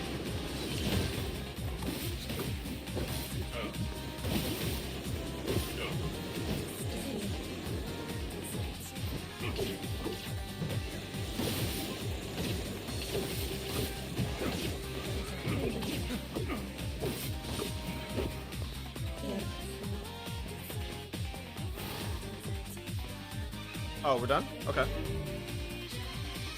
I might skip them, and it's good. And it's good. Tomorrow's an update for it. Oh, what kind of update?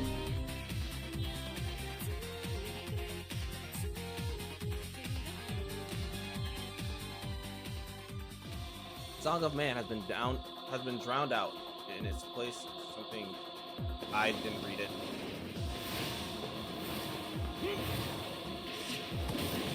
All right.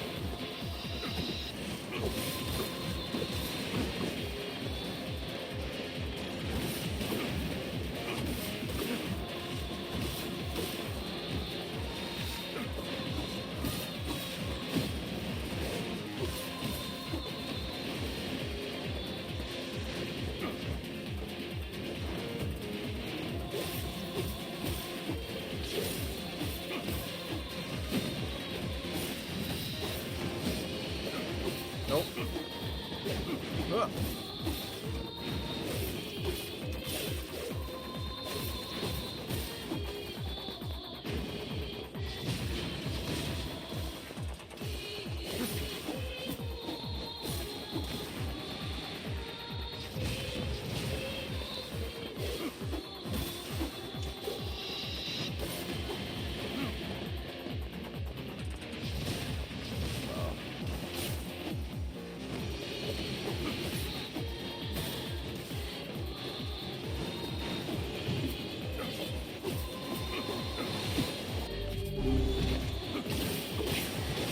Oh shit! Hold on! Whoa, whoa, whoa, whoa, whoa, whoa! Where the fuck did all y'all come from? We were fucking duplicating, bro. Hold on, echoes. Yeah, there we go. There we go.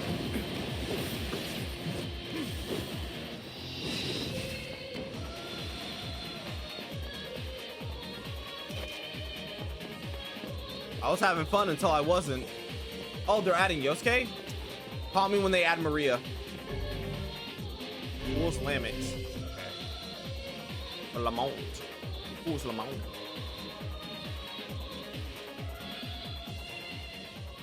Sky falls with the dragon. The world ends this day.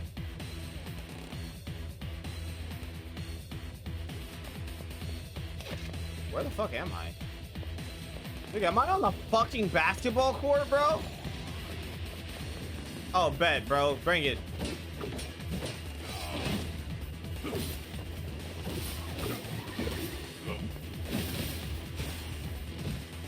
Bro, I'm about to beat your ass because it was between me and Brody, dude.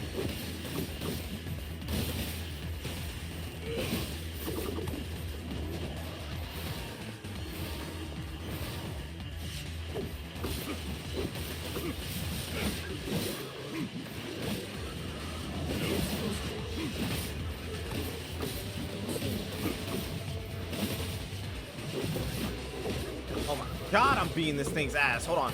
Bow, bow. Oh, hold on, hold on.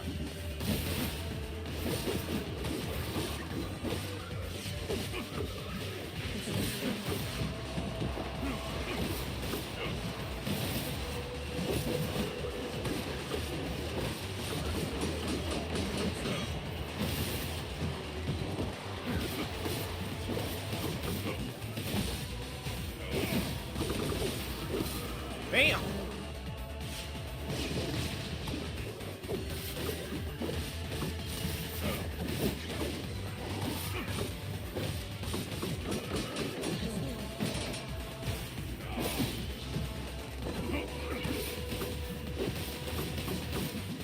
I know from P5.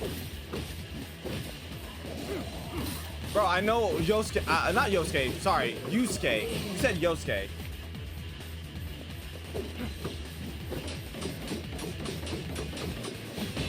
You mean Yusuke. You said Yosuke.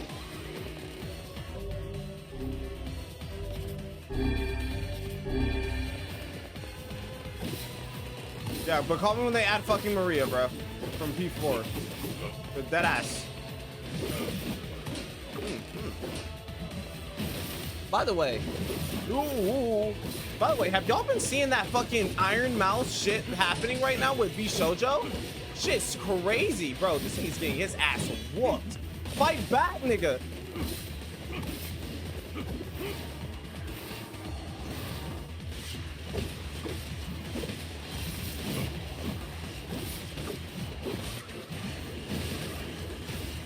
Okay, so apparently, right, Iron Mouse left Bishojo, right? Bro, what? Okay, dog. Apparently, Iron Mouse left Bishojo because apparently they owe her 500,000, right, to the charity that she did, and they stole money from her. And now it's a whole domino effect. A lot of people are leaving Bishojo, right? And now I'm just like, oh shit. Bro, back the fuck up so I can charge my shit.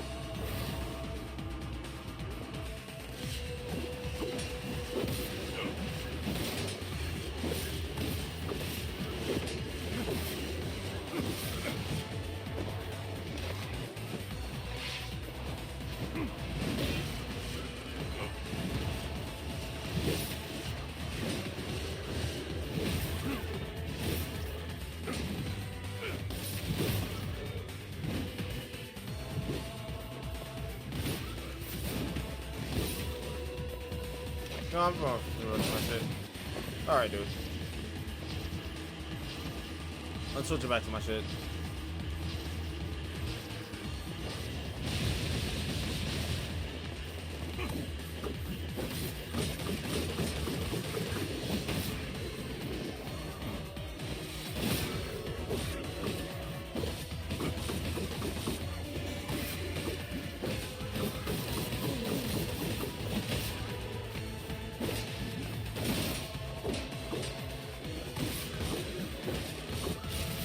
Bro, they're trying to toss my salad on a fucking basketball field, and I won't let them.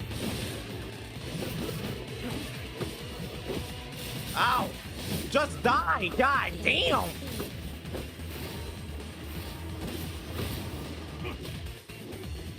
Bro.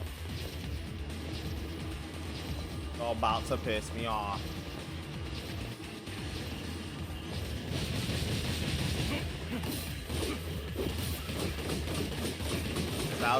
About to get tossed.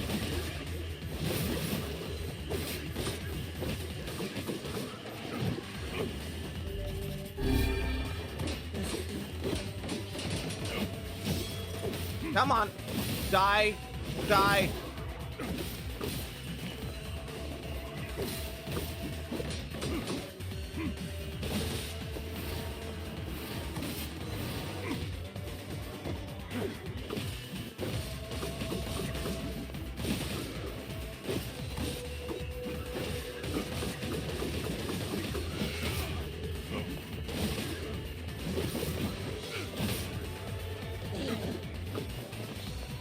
Let me tell me that's it. Gosh. Looks for the YouTube. Also, the P4 collab won't come after P4 comes out, maybe. Probably so, yeah. That's when. By the way, speaking of P4R, y'all seen that I got added to the wish list? So my theory was probably correct. We're probably gonna get that bitch. Like probably early 2026 or mid 2026. We'll probably get a trailer late 2025. An actual trailer. There you go. Is this first person? Oh, sick.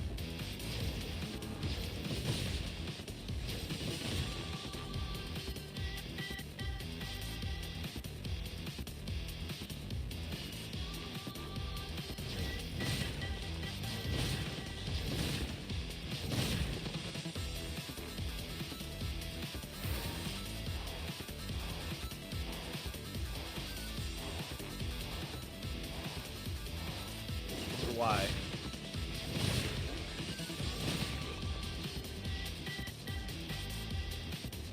What a fun ride this is. This is an interesting hold on. Full Flament. Ooh, that's pretty sick. But again, it's not better than the weapon that we have. That's a pretty sick blade though.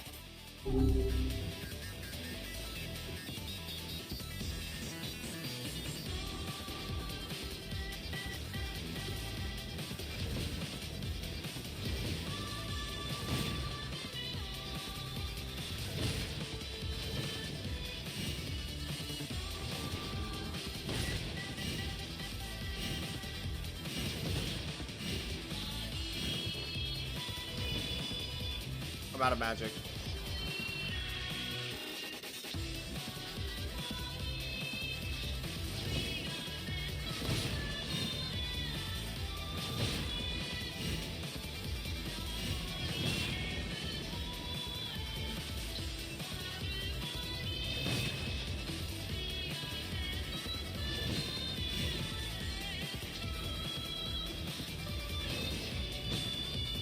Yeah, that fucking got no.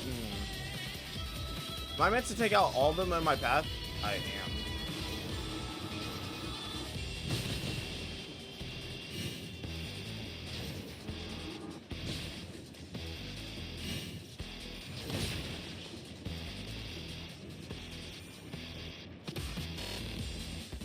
No.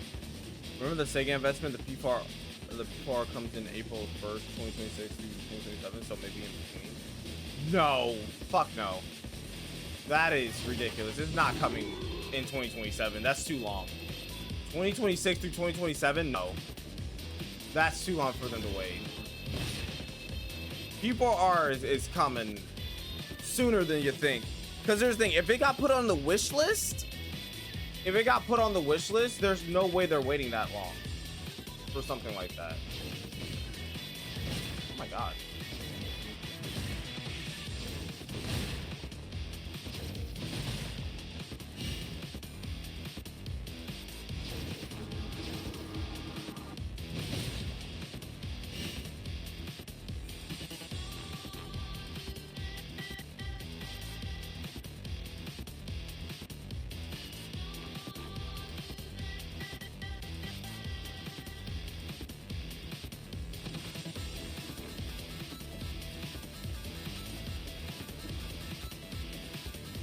By the way, I think I'm supposed to take out everyone, like, on my ride.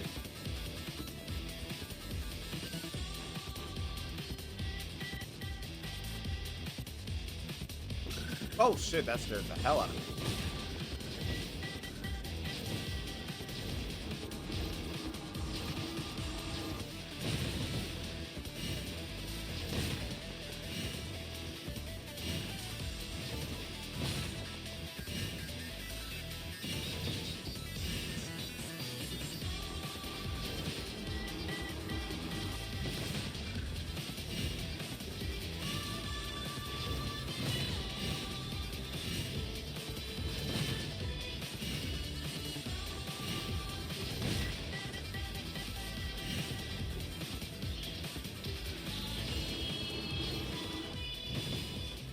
Bit.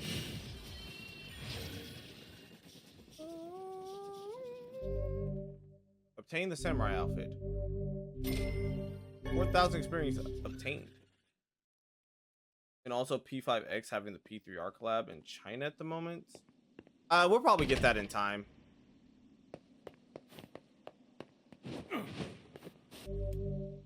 You sense something terribly sinister beyond this door. It may be difficult to endure what awaits on the other side unless your soul is at least level 33. Bet. I don't know, chat. Should we try it? I feel like we should. Fuck it, dude. Let's see.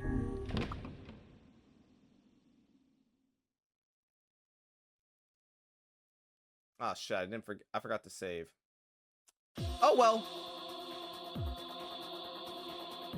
So long as his memory exists, so long as memory has hope, mankind has hope. Alright, bet.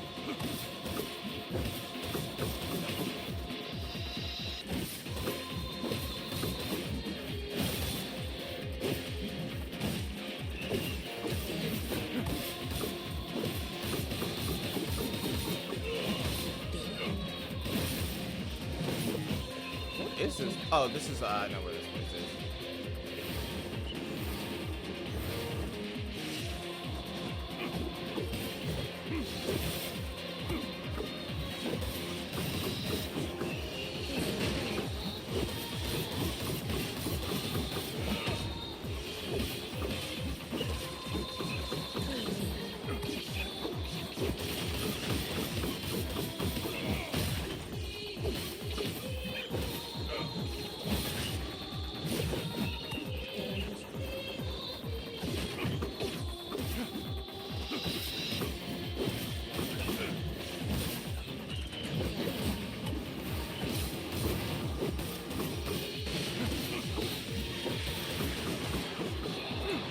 So far, so good, I guess.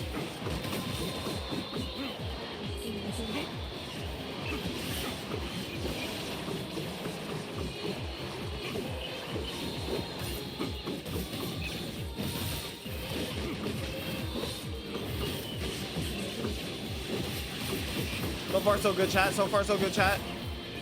We're on our own, and we got health.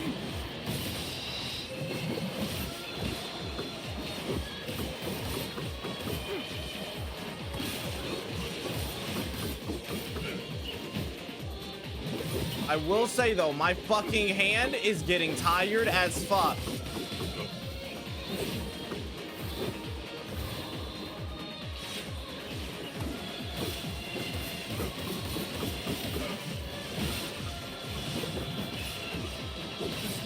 It sucks one of my favorite characters won't come to the us till December, I think.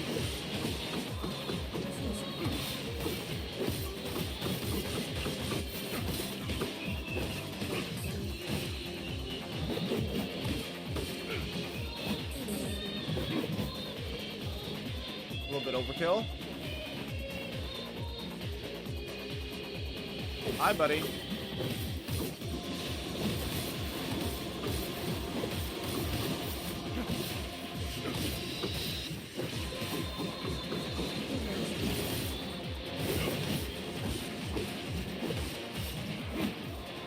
Hi, buddy.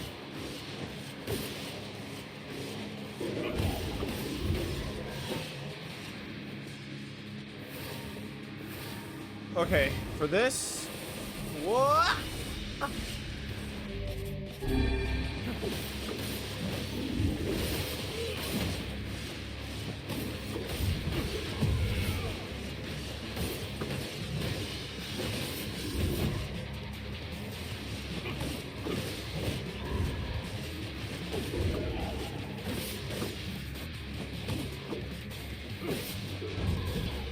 Okay, I'm fucking up. There you go.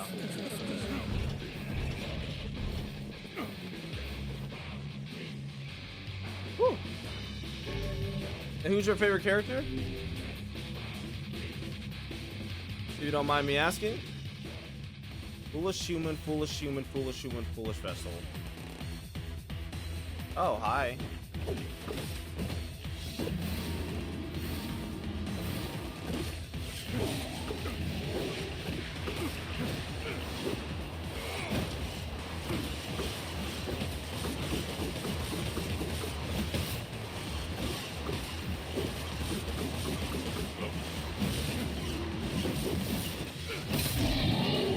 Ow. Get me out the corner.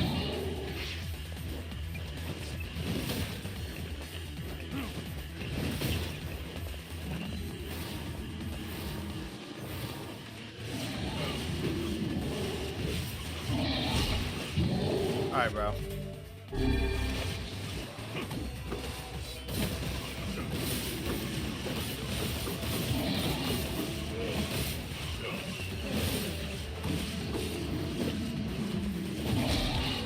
Bro, back the fuck up or you get smacked the fuck up.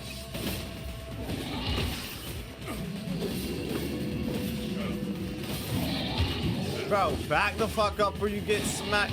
Back the fuck up. Hey, you made me lose my streak, you stupid animal.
Bro, get the fuck out of here.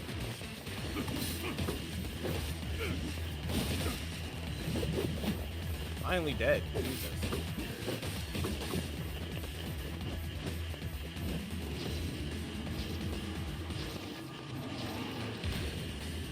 Bro, alright, bet.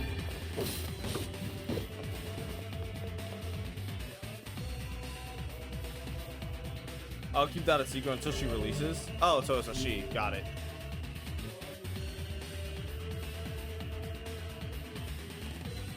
This man keeping secrets. All right. I didn't know gatekeeping was something that you did. I didn't know we were gatekeeping characters.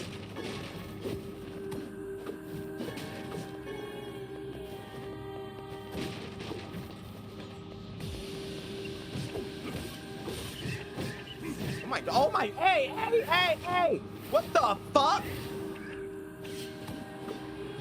What the, hey, oh, hold on. What the hell?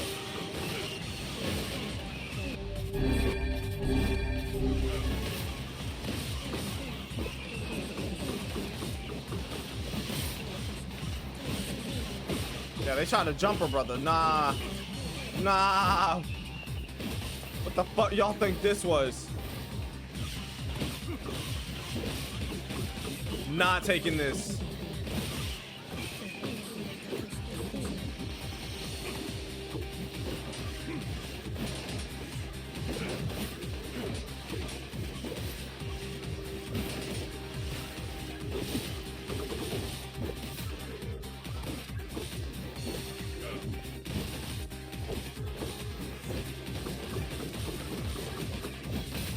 Dang. Alright, get me out of here, bro.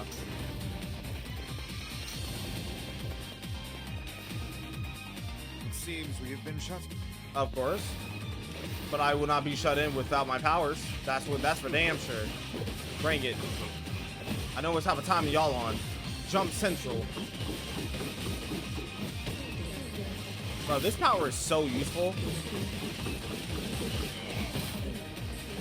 Like, this is so sick.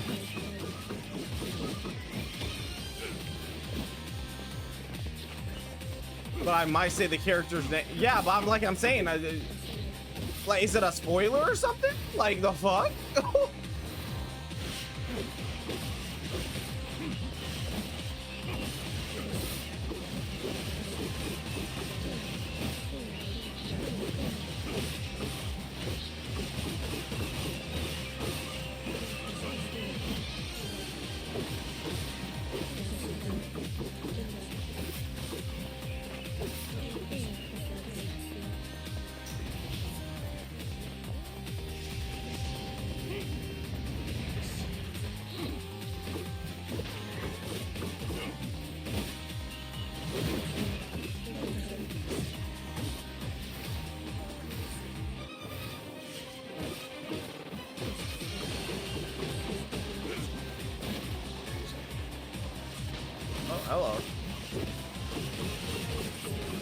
Kinda not really. Oh, does it pertain to like P5X or something?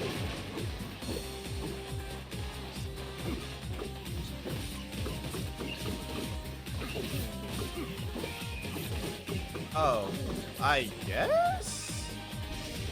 I mean, I guess you can keep that a secret, I guess. Seems we have been. Alright.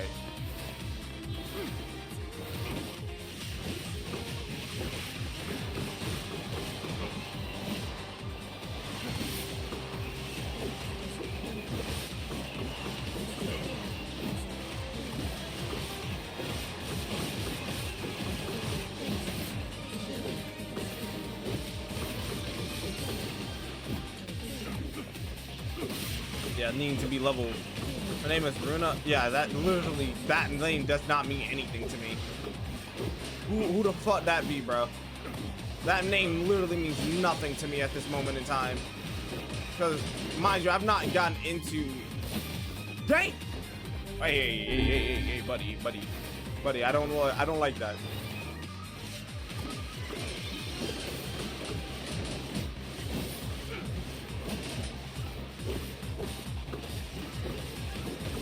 But I have not gotten into P5X at all, because I just recently got Baldur's Gate on my laptop, and I've been doing that as of late.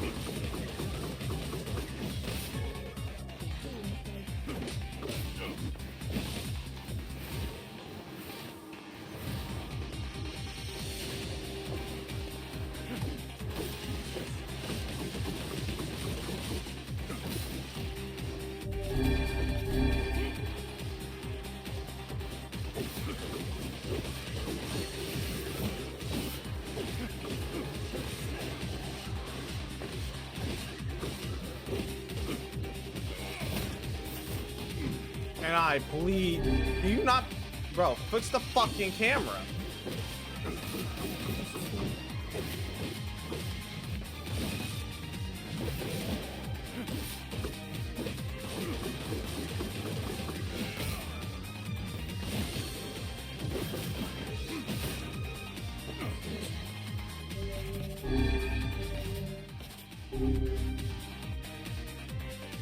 Oh shit, my hands are cramping. Weapons collector attains the full accord.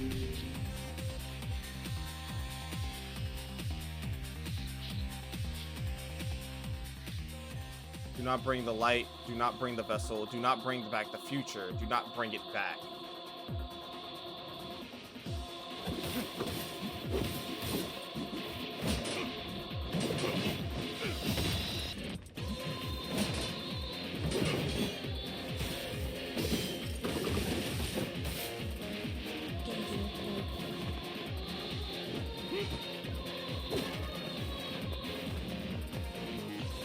The hell?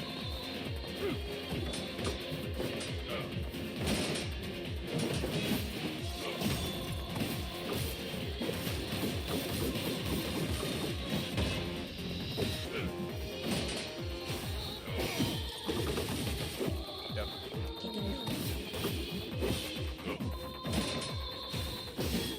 Bop, bop, bop, bop, bop. Bop. There you go. Another one.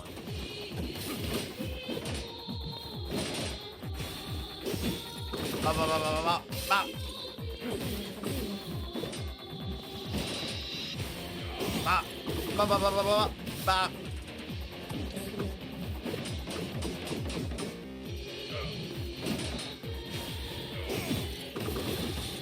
Dead. I fucking hate this thing with a passion.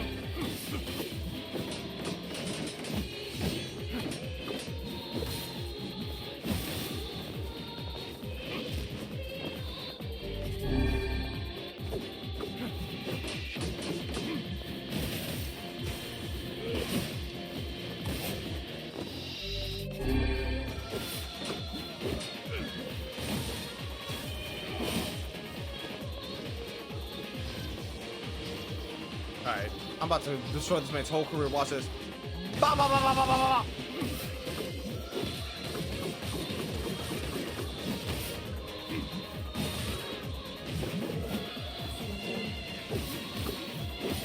You're next. You're next. You're next. You're next.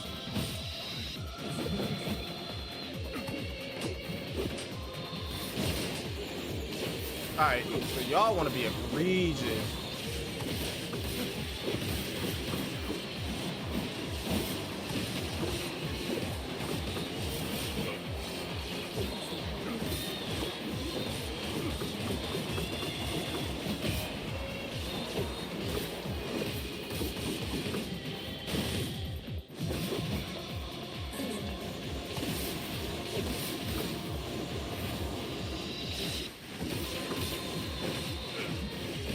Ooh, you guys are fun. I'm not gonna lie, you guys are fun.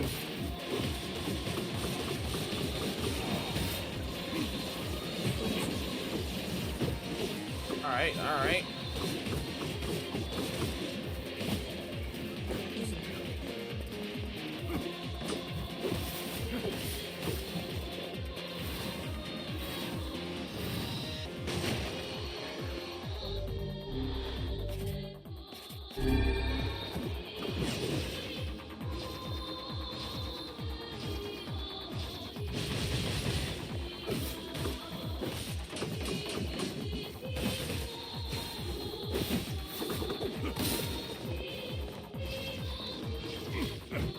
Alright, bet.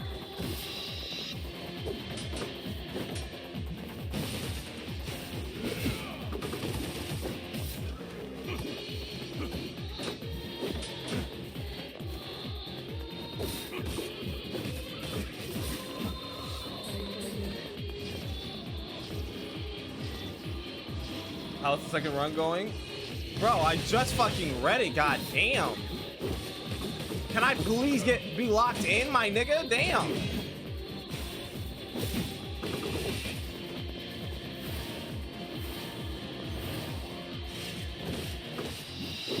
Jesus.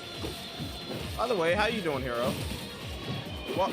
Jesus crikey.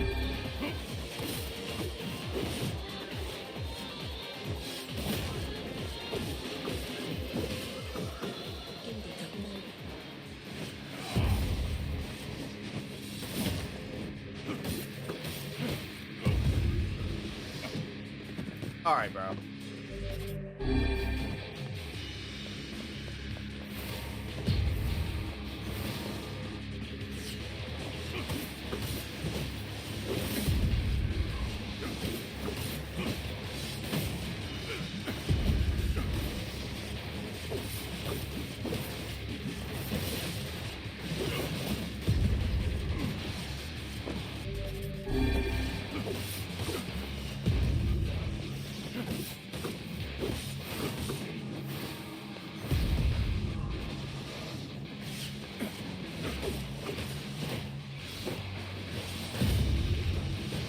Damn it. Oh, no.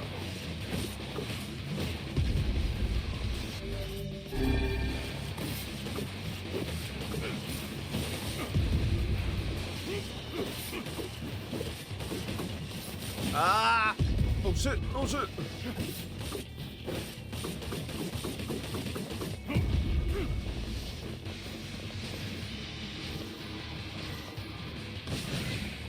Whew.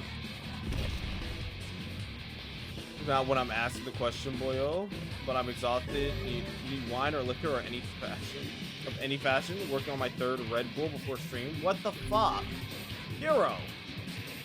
What is wrong with you? What did you do all day? Every beam of light is an invitation to death.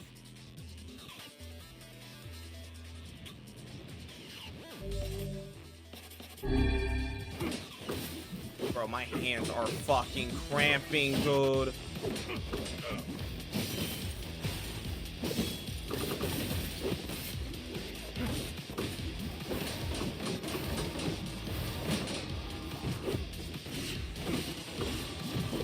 Oh, shit!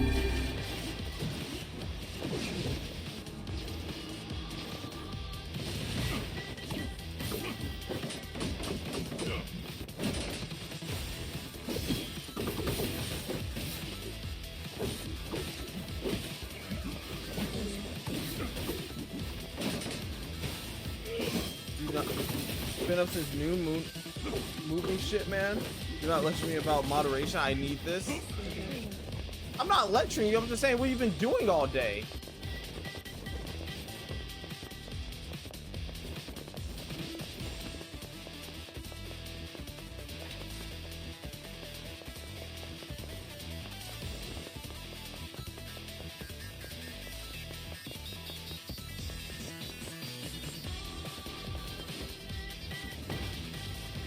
Right.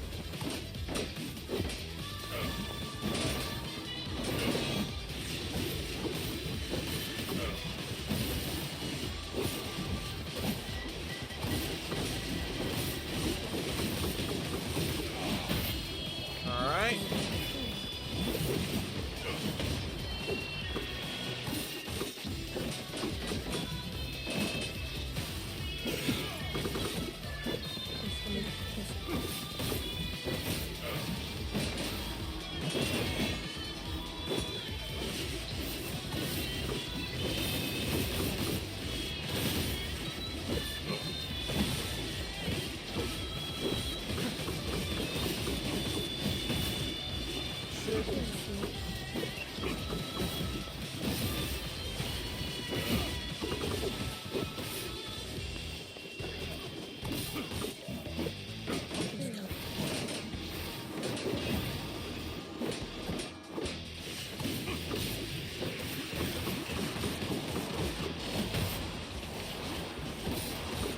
Yeah.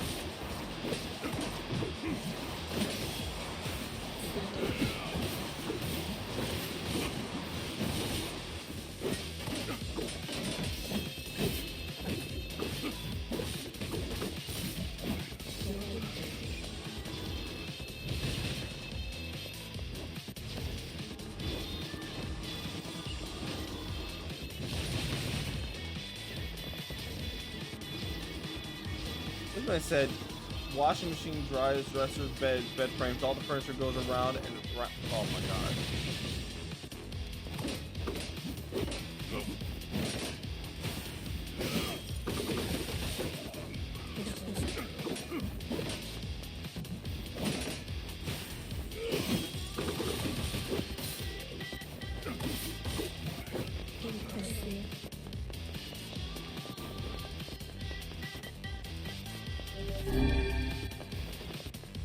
Okay, I just gotta jump down.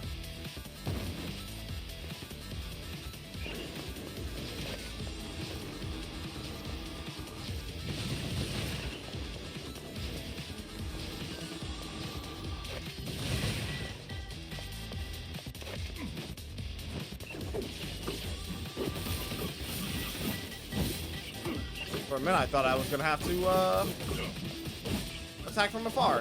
Nope. Ah! Woo! No! Fuck!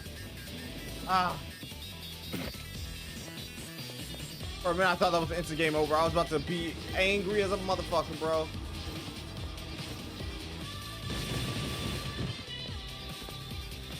Did you die? Damn. Oh, yeah, you died. Damn. Unfortunate.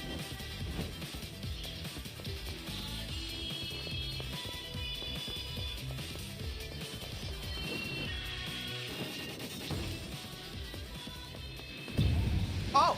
Oh! Oh! Oh, you got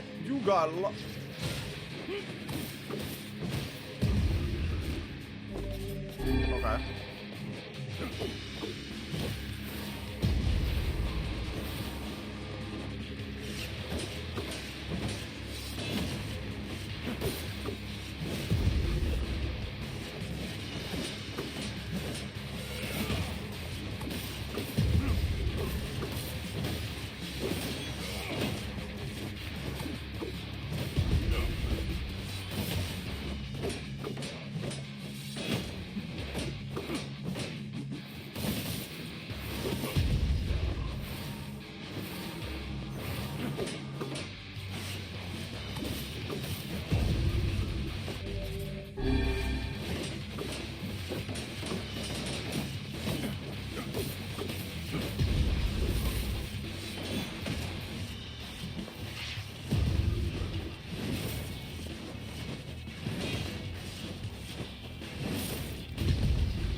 Okay.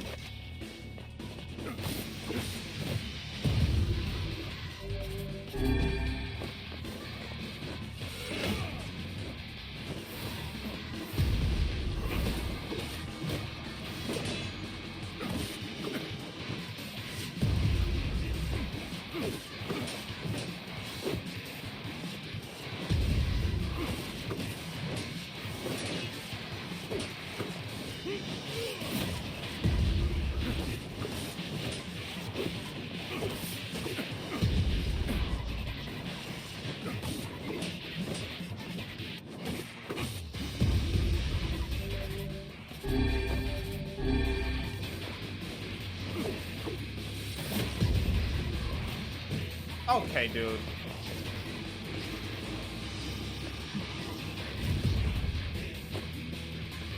I'm about, bro, that was some bullshit.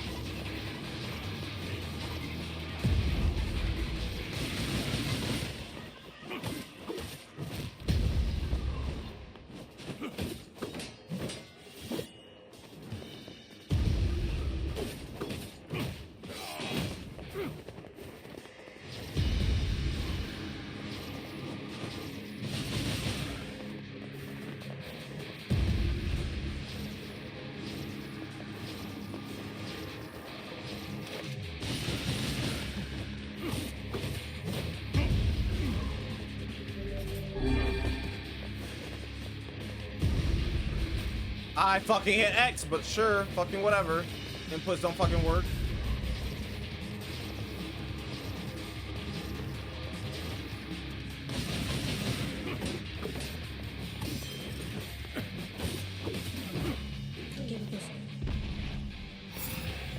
Huh? Oh, fuck.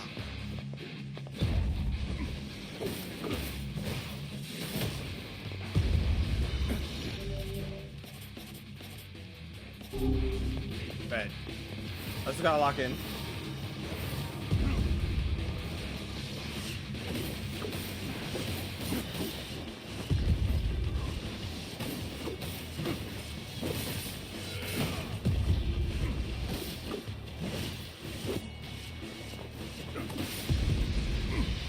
Fuck you.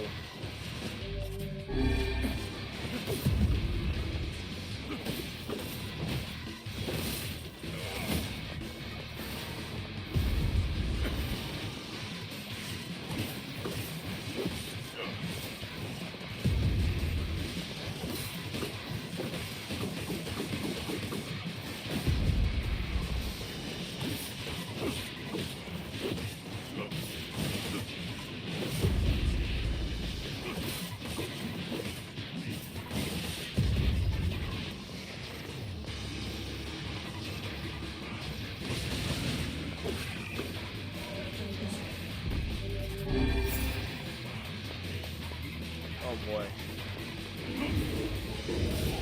What the fuck?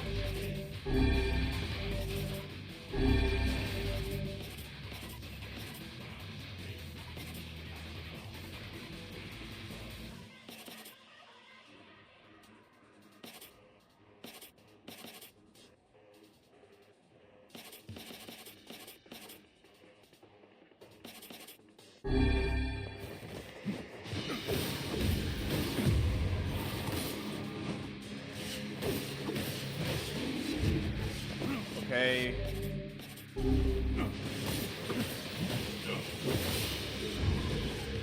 Hey, bro, what the fuck? I almost got hold. This nigga strong. This nigga strong, take key.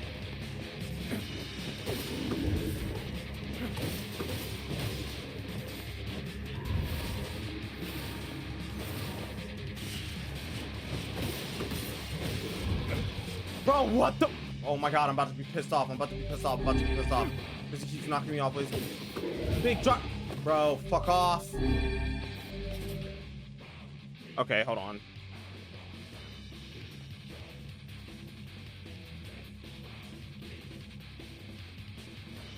Okay.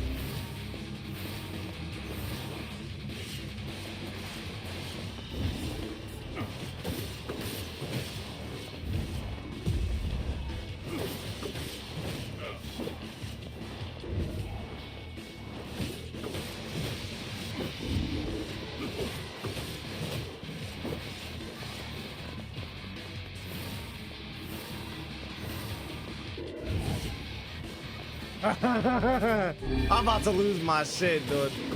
All right, bro. Sure.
Please let that be the last one. Rule of three? Rule of three! What happened to the rule of three? What the fuck am I looking at? Oh my god.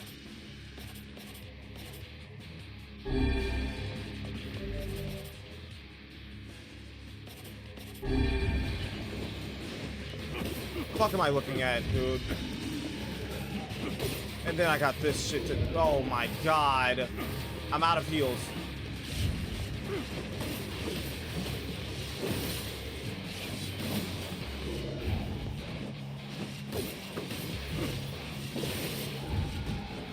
What the fuck?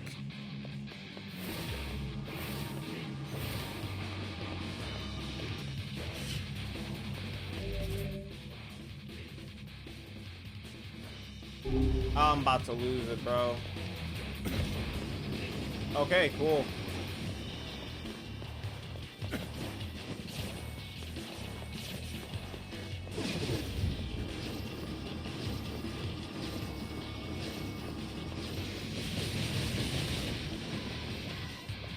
Oh shit. Oh. Okay.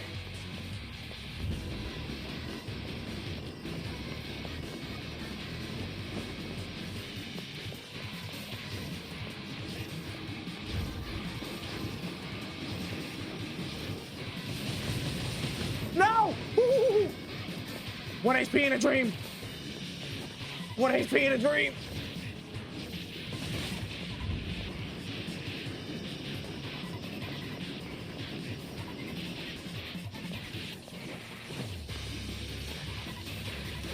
Hold on, bro. Hold on, bro. Hold on, bro.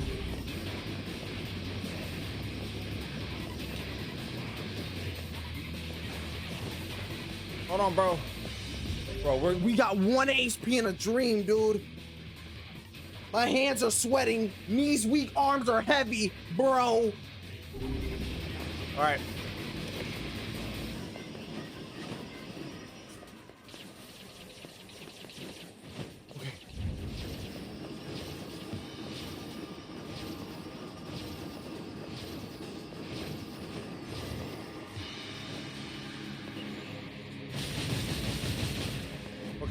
Shit, he's getting closer.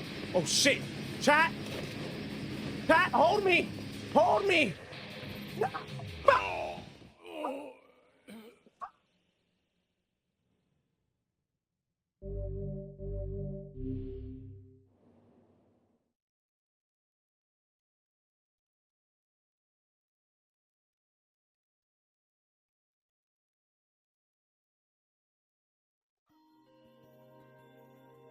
My word. Something wrong? I feel as if I've just awoken from... I know what you mean. That happens to me whenever I read it.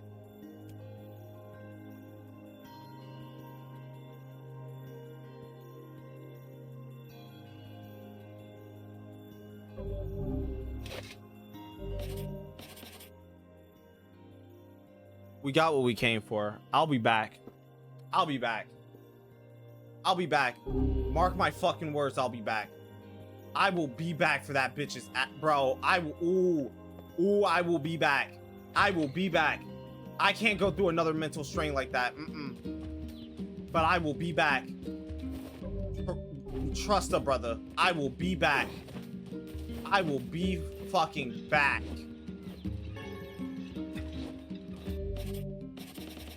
Wasted all my good shit, bro.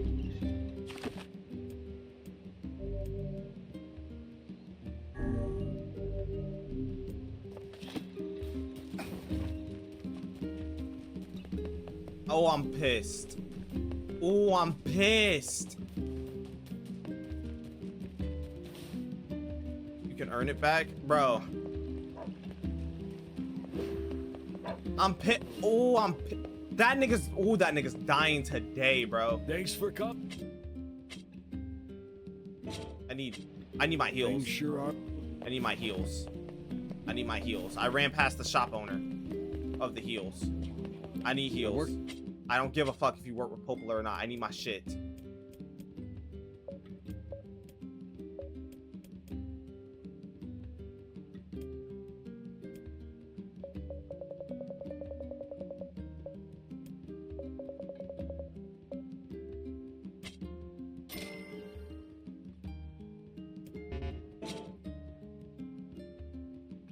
Oh. Shop here more often. Shut up, bro. Shut up. Shut up. Oh my gosh. Alright, let me talk to, is it Devila? This is Devila. Yeah, Devila. Hey, Oh, hi.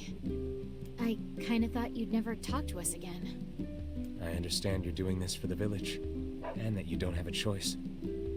Pretty much, yeah. But look, why don't you go talk to Popola? I think she wanted to discuss the Shadow Lord with you. I'm headed there next.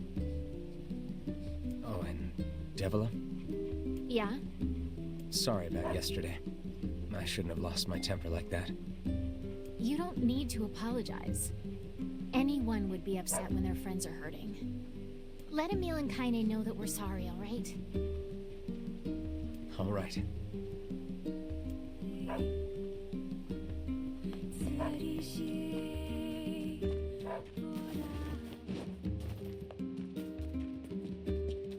Yeah. Let me think.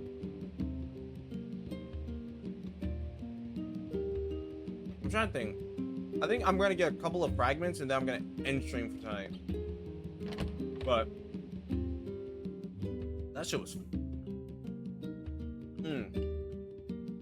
When I get, bro, when I get a chance again, I'm gonna beat that thing's ass.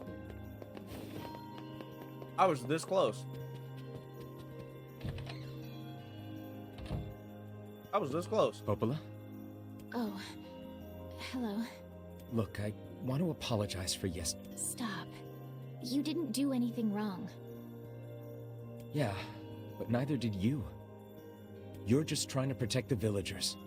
And I jumped down your throat for it. It's very kind of you to say so. Regardless, please don't let it trouble you.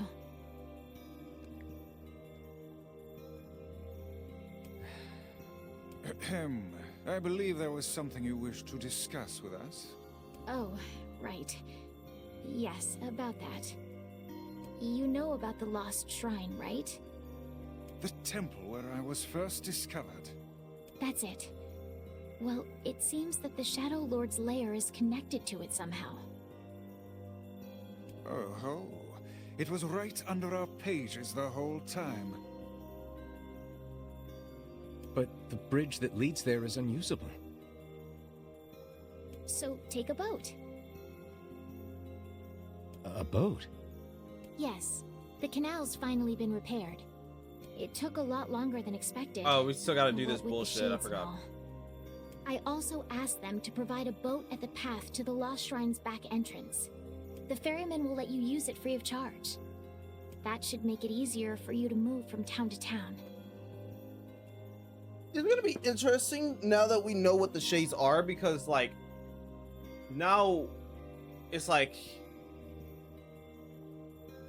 now the question is like how like do like the shades work, if that makes sense, because like from Kaine's perspective a shade possessed her, right?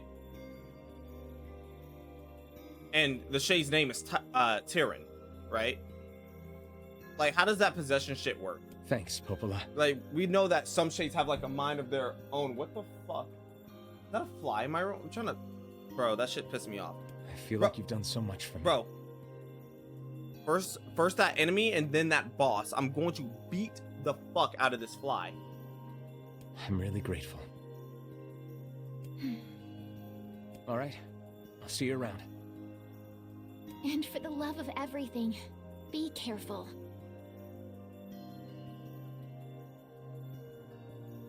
All right.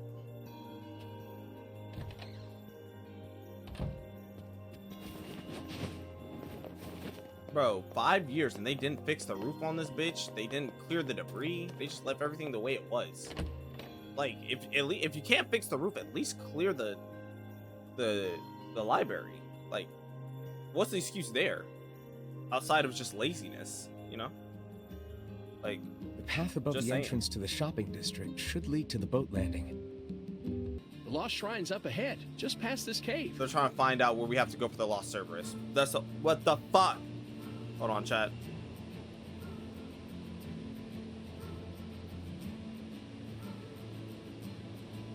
I got it. I got it. It landed on my mic and I said, fuck you. Bitch. Oh my god. Rest in piss. Nigga was fucking annoying me to all end, bro. Rest in piss. As well as the Shadow Lord's castle. Let us make haste.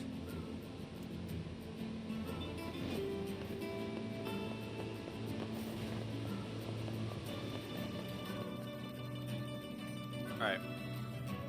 So I wonder, are we gonna see anything that's new here?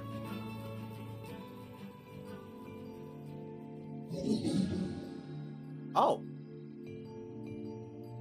This is new. Hansel.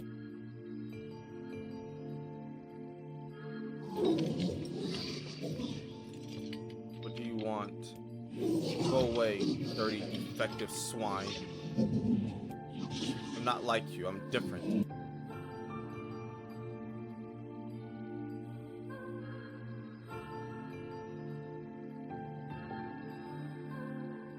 Huh.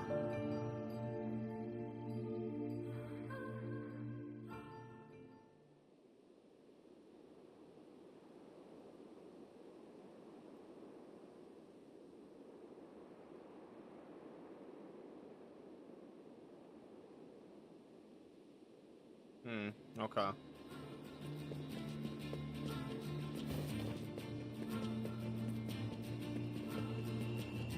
So I wonder if we oh, I wonder if we're gonna get a scene with Kaine when she gets fucking jabbed into her shit, bro. Ooh, that's gonna be interesting, chat. Because with Tyrion, because Kaine loses control here when she gets fucking jabbed in her shit.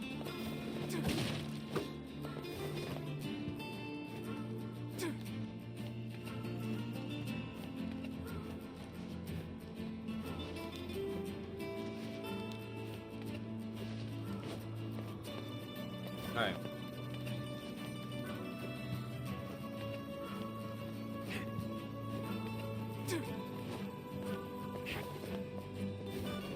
Oh, by the way, we're gonna go see Fantastic Four, chat. I'm seeing Fantastic Four this Thursday, opening fan event. It should be fire. I'm telling y'all right now. I'm already staring at my fit. I got my jacket, bro. Shit's so fire. You again? Stop bothering me. Your more advice has been taken away. Hansel is dead. Ah, Hansel. I'm guessing Hansel was the one that we killed when Grandma Weiss was here. When that Hansel was guarding, and then this is Gretel. There's no reason for me to exist anymore. My life is over. Leave me alone. What? Interesting. So did we kill his lover? Or his sister, I should say, because Hansel and Gretel in the story, they're brother and sister, I mean. Not lovers. I don't know what the fuck I was talking about. All right, we're gonna see another cutscene with Gretel. Pretty sure. Yeah. I treated you all poorly. I mocked you, betrayed you, all because you went to Gestalt before the change was complete. After all this, I think I can understand you. I think we can speak as equals. This makes me very happy. I hope we can spend the rest of our life. What was that? Uh-oh.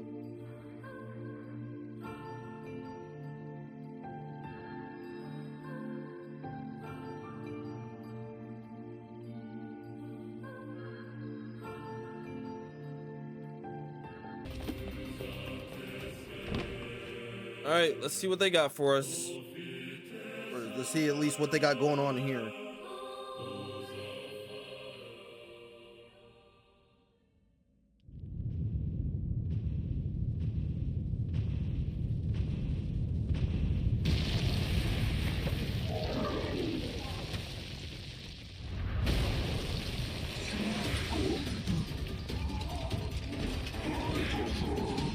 Oh. Don't you touch them? What's going on? There's dozens of them!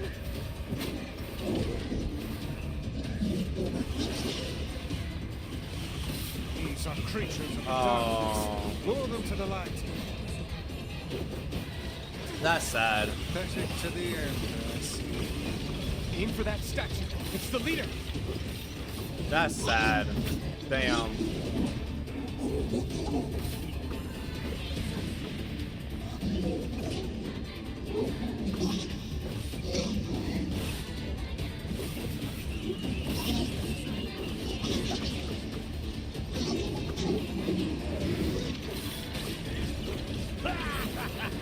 Oh, you're funny. I'm gonna start crying. Wow.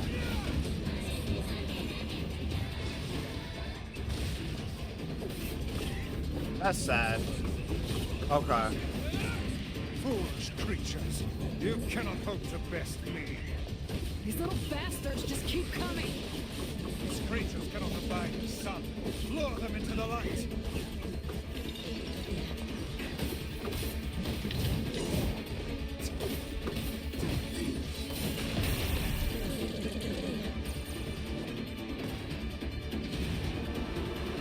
Darkness!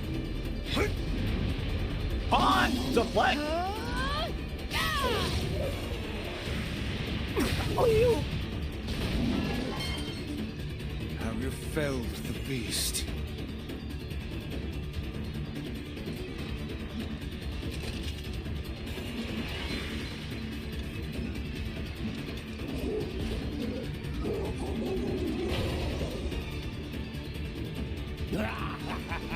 This is one stubborn son of a bitch.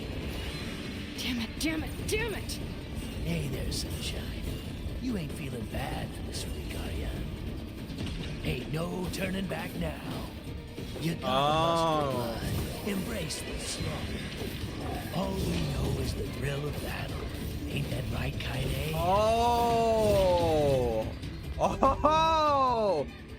Oh!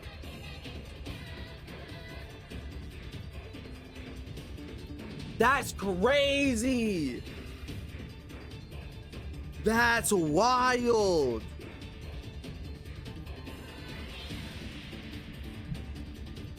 So Kaine knew it. She knew what it was saying because she's possessed by a shade, so she can understand its language.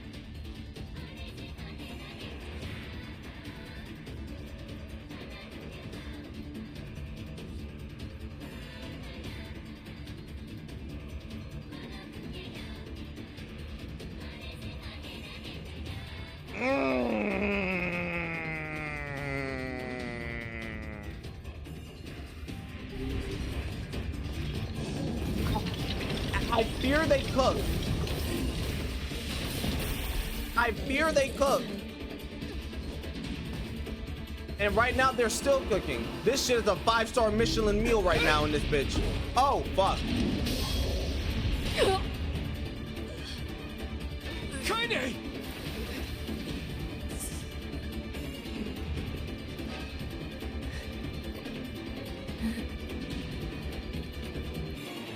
Oh, you're kidding me. Wow, Tyrion. Kaine!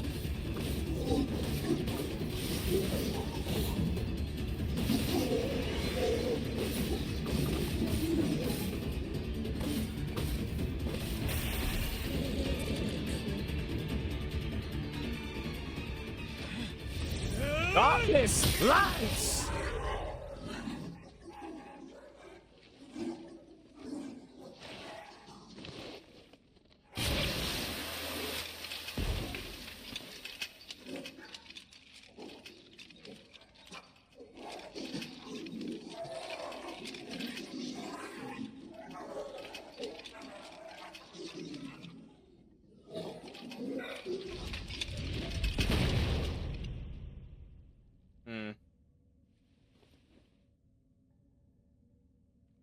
That's unfortunate and sad. And now Tyrion. Kaine! Are you alright? Kaine! I fear there is little we can do for her. Bro, that shit was all the way in her shit. No! Kaine!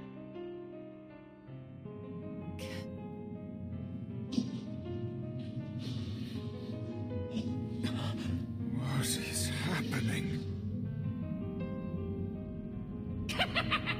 It's all over for you, sunshine. Kaine! Kaine!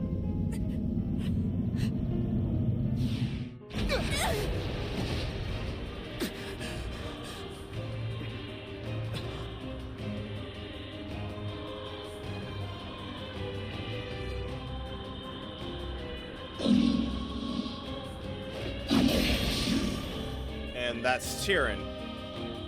Good to know. It's Kaine's shade! With no other choice, we must strike it down. Kaine! Come back!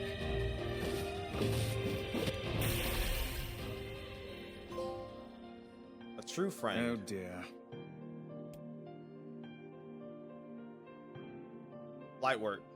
Kaine! Kaine! Kaine! I couldn't hold it back. I can't be with...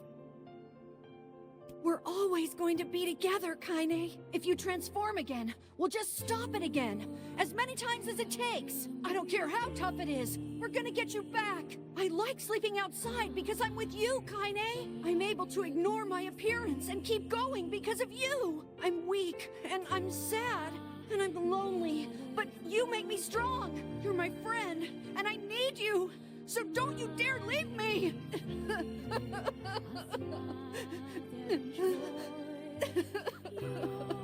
All right. Stop crying. And thanks. I'm all right.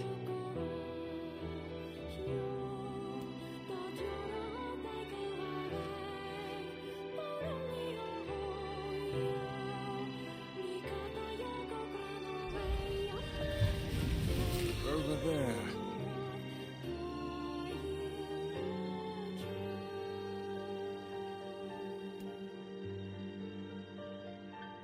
What is this fragment piece again? What was this called? And what is this, hmm? It's me. It's got some kind of writing on it, but I don't know what it says. How remarkably useless of you. Well, let's go ask Popola.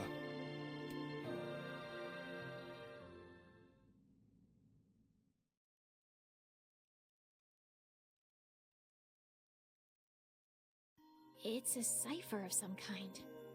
Can you determine its meaning? I think this is the key to unlocking the Shadow Lord's castle. Mm-hmm. Here, take a look at this. Stone Guardian. I wrote down all the words I can understand. This fragment is called the Stone Guardian. Given that you found it in the Lost Shrine, the words must mean something. There are spaces here for 4 other fragments as well. Sacrifice, the Law of Robotics, the Memory Tree, Loyal Cerberus. The Law of Robotics probably refers to the Junk Heap, and the Memory Tree might be the Forest of Myth. But as for Sacrifice and Loyal Cerberus, I don't have a clue. Not a problem. Hmm? If we want to fill in the words, we just run around the world killing every big monster we find, right? Oh, splendid. By all means, let us undertake a murderous rampage. They're just shades. Besides, it's the only way to reach the Shadow Lord. It's a dangerous task. Yeah, well, Yona's in even more danger. But how can you even be sure that she's... Because she is! Right? The Junk Heap and the Forest of Myth, yeah? I'm on my way. Please be careful. Oh, and listen. About Kaine and Emil. The villagers know how much they've sacrificed, and they're thankful. It's just... they're scared, you know? People can't change overnight. I'll hurry them along the best I can. But can you please give them a little more time?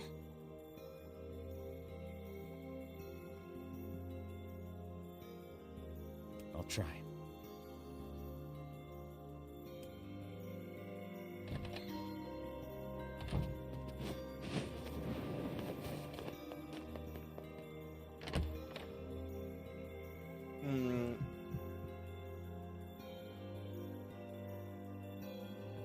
I think I'm gonna do the Law of Robotics.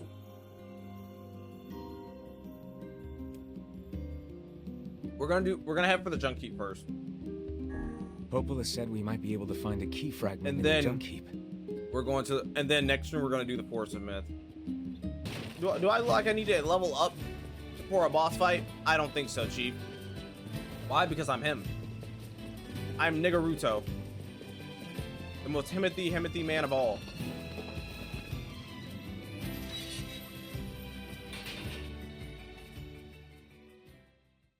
We got Herne, and then we got Emil and Herne, and then we got Himaruto. Damn! Where'd they go? What? Oh. Get him! Don't let him escape!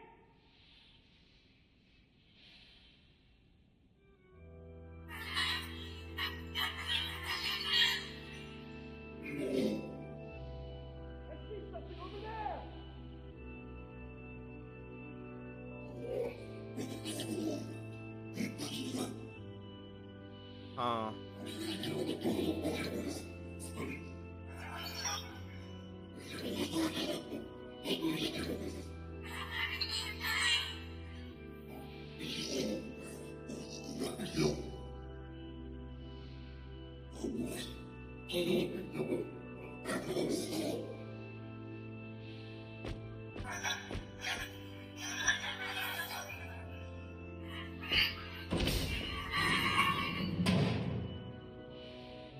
Here!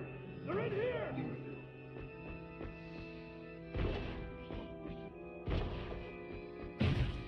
Damn.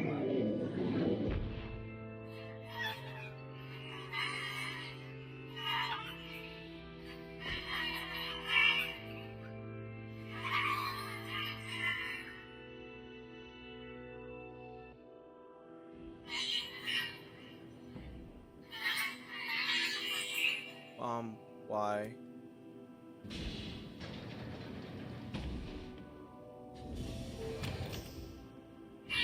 Who's there? Who are you? Khalil. What's your name? Military defense robot, P-33. You are an intruder. You must be eliminated. Error. There is something leaking from your eyes. Hi, you big dumb robot. I miss my mom. What is crying? Who is Mom? Doesn't matter. I can't see her ever again because she's dead. My creator is also dead. He perished hundreds of years ago. Hundreds of years ago? Really? 874 years, 10 months, 14 days, 4 hours, and 43 minutes. 44 minutes. Aren't you lonely? I am incapable of being lonely, or missing others, or crying. I'm crying because I don't want to die. You will die. If humans catch me, they're gonna kill me. Why will they kill you?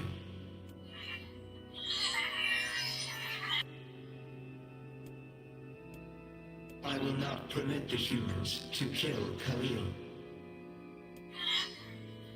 Military defense robot P-33 will protect you. Gonna help me? P-33 is charged with defending others.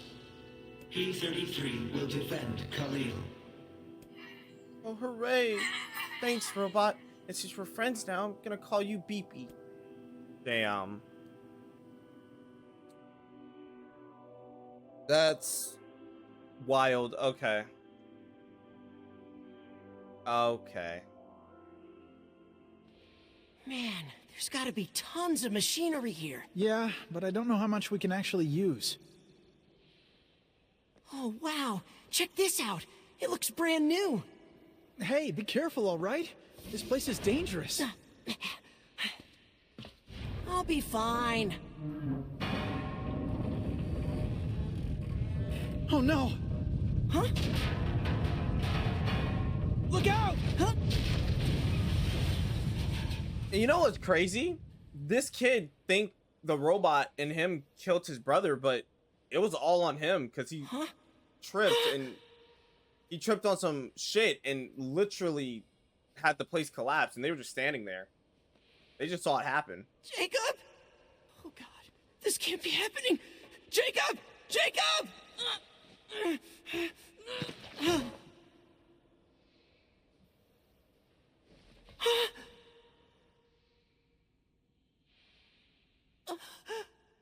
No!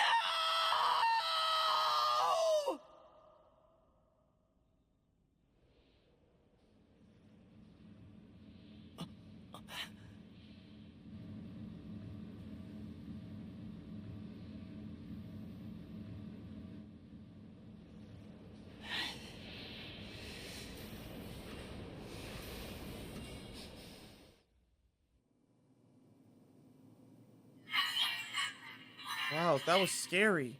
The noise of the intruders caused the structure to fail. They should have proceeded with more caution. One intruder has perished. Oh, that's terrible. I don't think they were chasing me. They seemed nice. Damn. And then this nigga with his overwhelming hatred, like fucking Eren Yeager. I'll kill him. I'll kill them all.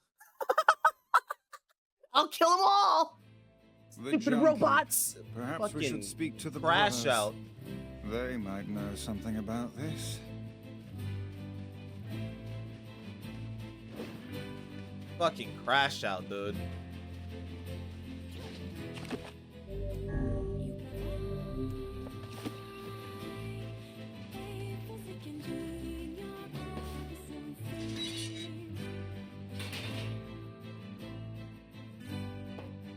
And so if I'm right, he took off his arm because of his brother, right? Because when he was pulling his brother, trying to pull his brother out of rubble, I'm pretty sure his arm came off correctly. If I'm correct, because it sounded like his arm tore off. I'm pretty sure he took off his arm because of that.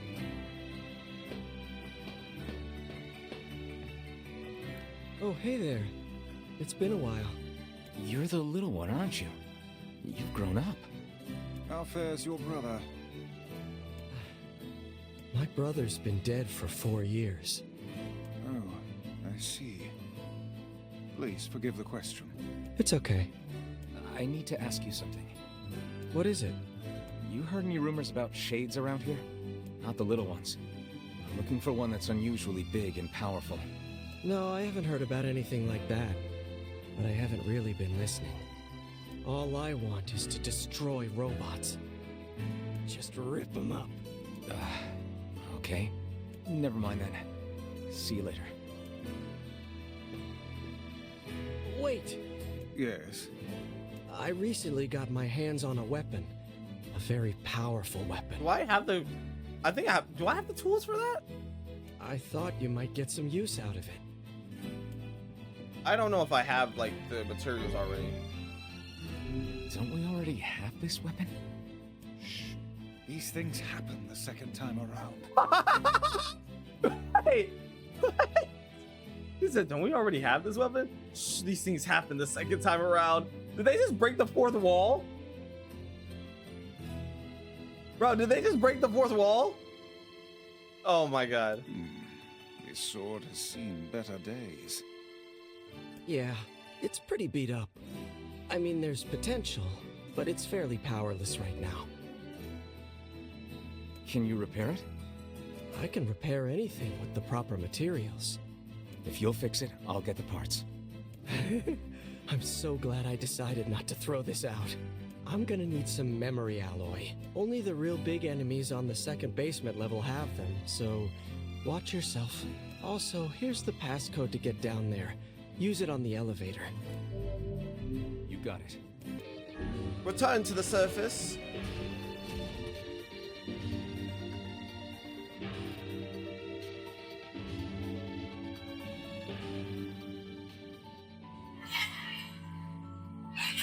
Okay, ready? What's a ship? A large seagoing vessel that carries freight and passengers over bodies of water. Yay, you're so great, Beaky. You learned so much. You have taught me much, Khalil. You have helped to expand my vocabulary. You have instructed me in the ways of the outside world.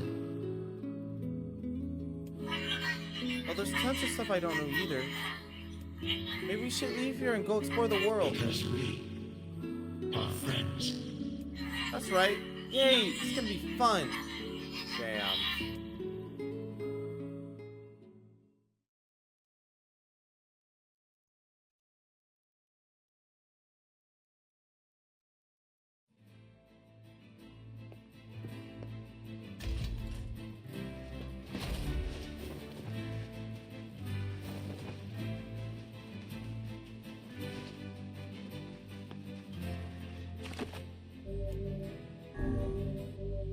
Alright. Save, get with Gideon, and then we're gonna close out stream for today, boys and gals. That's some pretty impressive stuff you found. I'll start upgrading your weapon right away. And since you did me a favor, I won't even charge you for it. This man said, shh, things like this happens the second time around. Actually, this is gonna take a little more time than I thought. No sense in you waiting around. I'll send you a letter once it's ready. That would be great.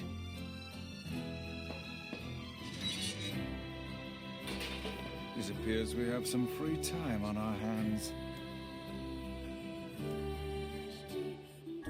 Popola said we might be able to find something in the Forest of Myth. You will forgive me if I seem less than enthusiastic about such a trip. Literally, bro. I don't even blame you, brother. I don't even blame you, brother. Let's end it right here. Close out stream for today. Because, like I said, I don't have time to go for another light novel run, bro. I don't. I don't.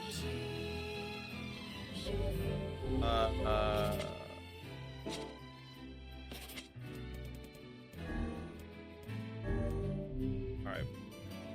So, going back to the main menu screen.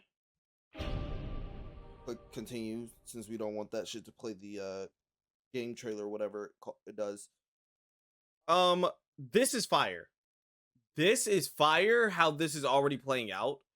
Obviously I love how they already kicked it off the bat with showing something new and different. As soon as you free Kaine, they give you like 4 texts of like light novel dialogue that you have to read, kind of explaining Kaine's backstory with her grandmother, and basically showing like, oh, like her dream basically, and like seeing that from beginning to end and how that played out, and showing like, oh, she got possessed by a shade named Tyron, and that is beyond in itself crazy, which kind of explain why she keeps her arm bandaged up, and her, I'm going to assume that her leg got fucked up in the process as well, which actually that would make sense because she got a brace on and everything, because she was like, I don't want it to feel normal because I know this is a shade's work in doing, so obviously she covered it up, because she didn't want it to feel like it was normal. um and the fact that she can understand the shades and she's still doing what she's doing, because obviously, like Tyrion said, if you go soft, guess what? I'm gonna take over you, type shit, because this is a joint deal, right? Because I feed off of hatred, right?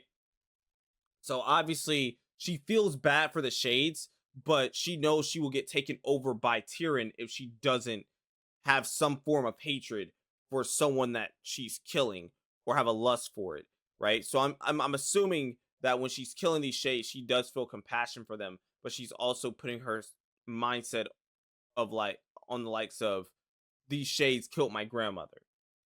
These shades are like Tyrion, right? But she obviously knows what they're saying, understands what they're saying, and they have feelings, and she's like, fucking Christ, I hate this, right? So the story they have going is really good. I'm enjoying it. I really am.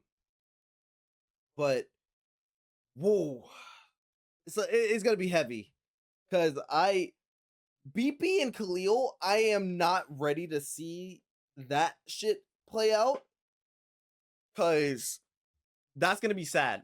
Knowing that that Khalil is a little kid, and then BP is a friend of Khalil, and he's a robot with feelings and compassion, and obviously he's been alone, and they're just two best friends. And we got this crash out motherfucker Gideon that's just like, "Ugh, I hate robots. They killed my brother." Like, bitch, you killed your brother because you were clumsy. You got your brother killed. Suck it up, Buttercup. Because even in the cutscene when they first showed it, they showed that he killed his own brother. But I just didn't comment on it, but still, like, holy shit. Overall, fantastic part. Fantastic. Fantastic. But without further ado, it's time for me to get out of here. The next time you'll see me play Nier Replicant is tomorrow on stream. I will say, heads up, Thursday and Friday are going to be a little bit iffy on whether I stream or not, because I am going out Thursday and Friday. I'm going to be going to see Fantastic Four, yes, on Thursday, and I will be going to see it again on Friday with my friends. But I myself is going to the opening fan event on Thursday, to watch the movie, and see, you know, what they got cooking, for it, what they got cooking. So yeah, I am going to be watching Fantastic Four in theaters on Thursday for the first time. So, and my movie starts at 6 o'clock. So I don't know if I'm going to make it back in time. It may or may not be a late stream, depending. So just make sure you guys watch out for that. Friday, I probably will, but I'm going to be hanging out after. I'm going to be hanging out with my friends afterwards. So it depends on whether or not it's going to be like a late stream or not. I'm gonna be hanging out with them afterwards, so it depends. It really does. But regardless, that's neither here or there. If I stream, don't stream. I'm just glad that I told you guys in advance. But yes, without further ado, it's time for me to get up out of here. Thank you everybody for watching the stream. I really do greatly appreciate it. If you guys want to know when I'll be streaming next time, I'll be streaming at 8 o'clock p.m. Eastern Standard Time on Twitch, streaming Nier Replicant. So make sure you guys turn on notifications. Follow me if you enjoy my content. Hoopla, hoopla, hoopla. You know how I do. Also, make sure you guys follow me on my social media account handles at MenaRitzA247 on Instagram, TikTok, and Twitter, where I post all the Twitch clips onto my social media account handles. And make sure you guys follow me on my YouTube channel at Miruto 24/7, of course, where I post all the clip comps and funny shindigs and shenanigans on there as well as all the VODs on there. Right now, I'm uploading Expedition 33, so make sure you guys tune in for those if you missed those streams, because they are not on Twitch anymore. They have gone away. But yes, make sure you guys like, comment, subscribe, do all that good jazz on my YouTube channel. So just in case you do miss when I go live on Twitch, don't worry, because all the VODs will be on there on the YouTube channel. I like to say again. And also shout out to everyone that showed up and showed out for the stream today. Shout out to Hero, shout out to Jace, shout out to Dave, and shout out to Queen Duck for showing up to my stream. I really greatly appreciate that as well. And without further ado, it's time for me to get out of here. So thank you everybody for watching. Like I said, I really do greatly appreciate it. I will catch you guys when I catch you guys. And until next time, bye guys.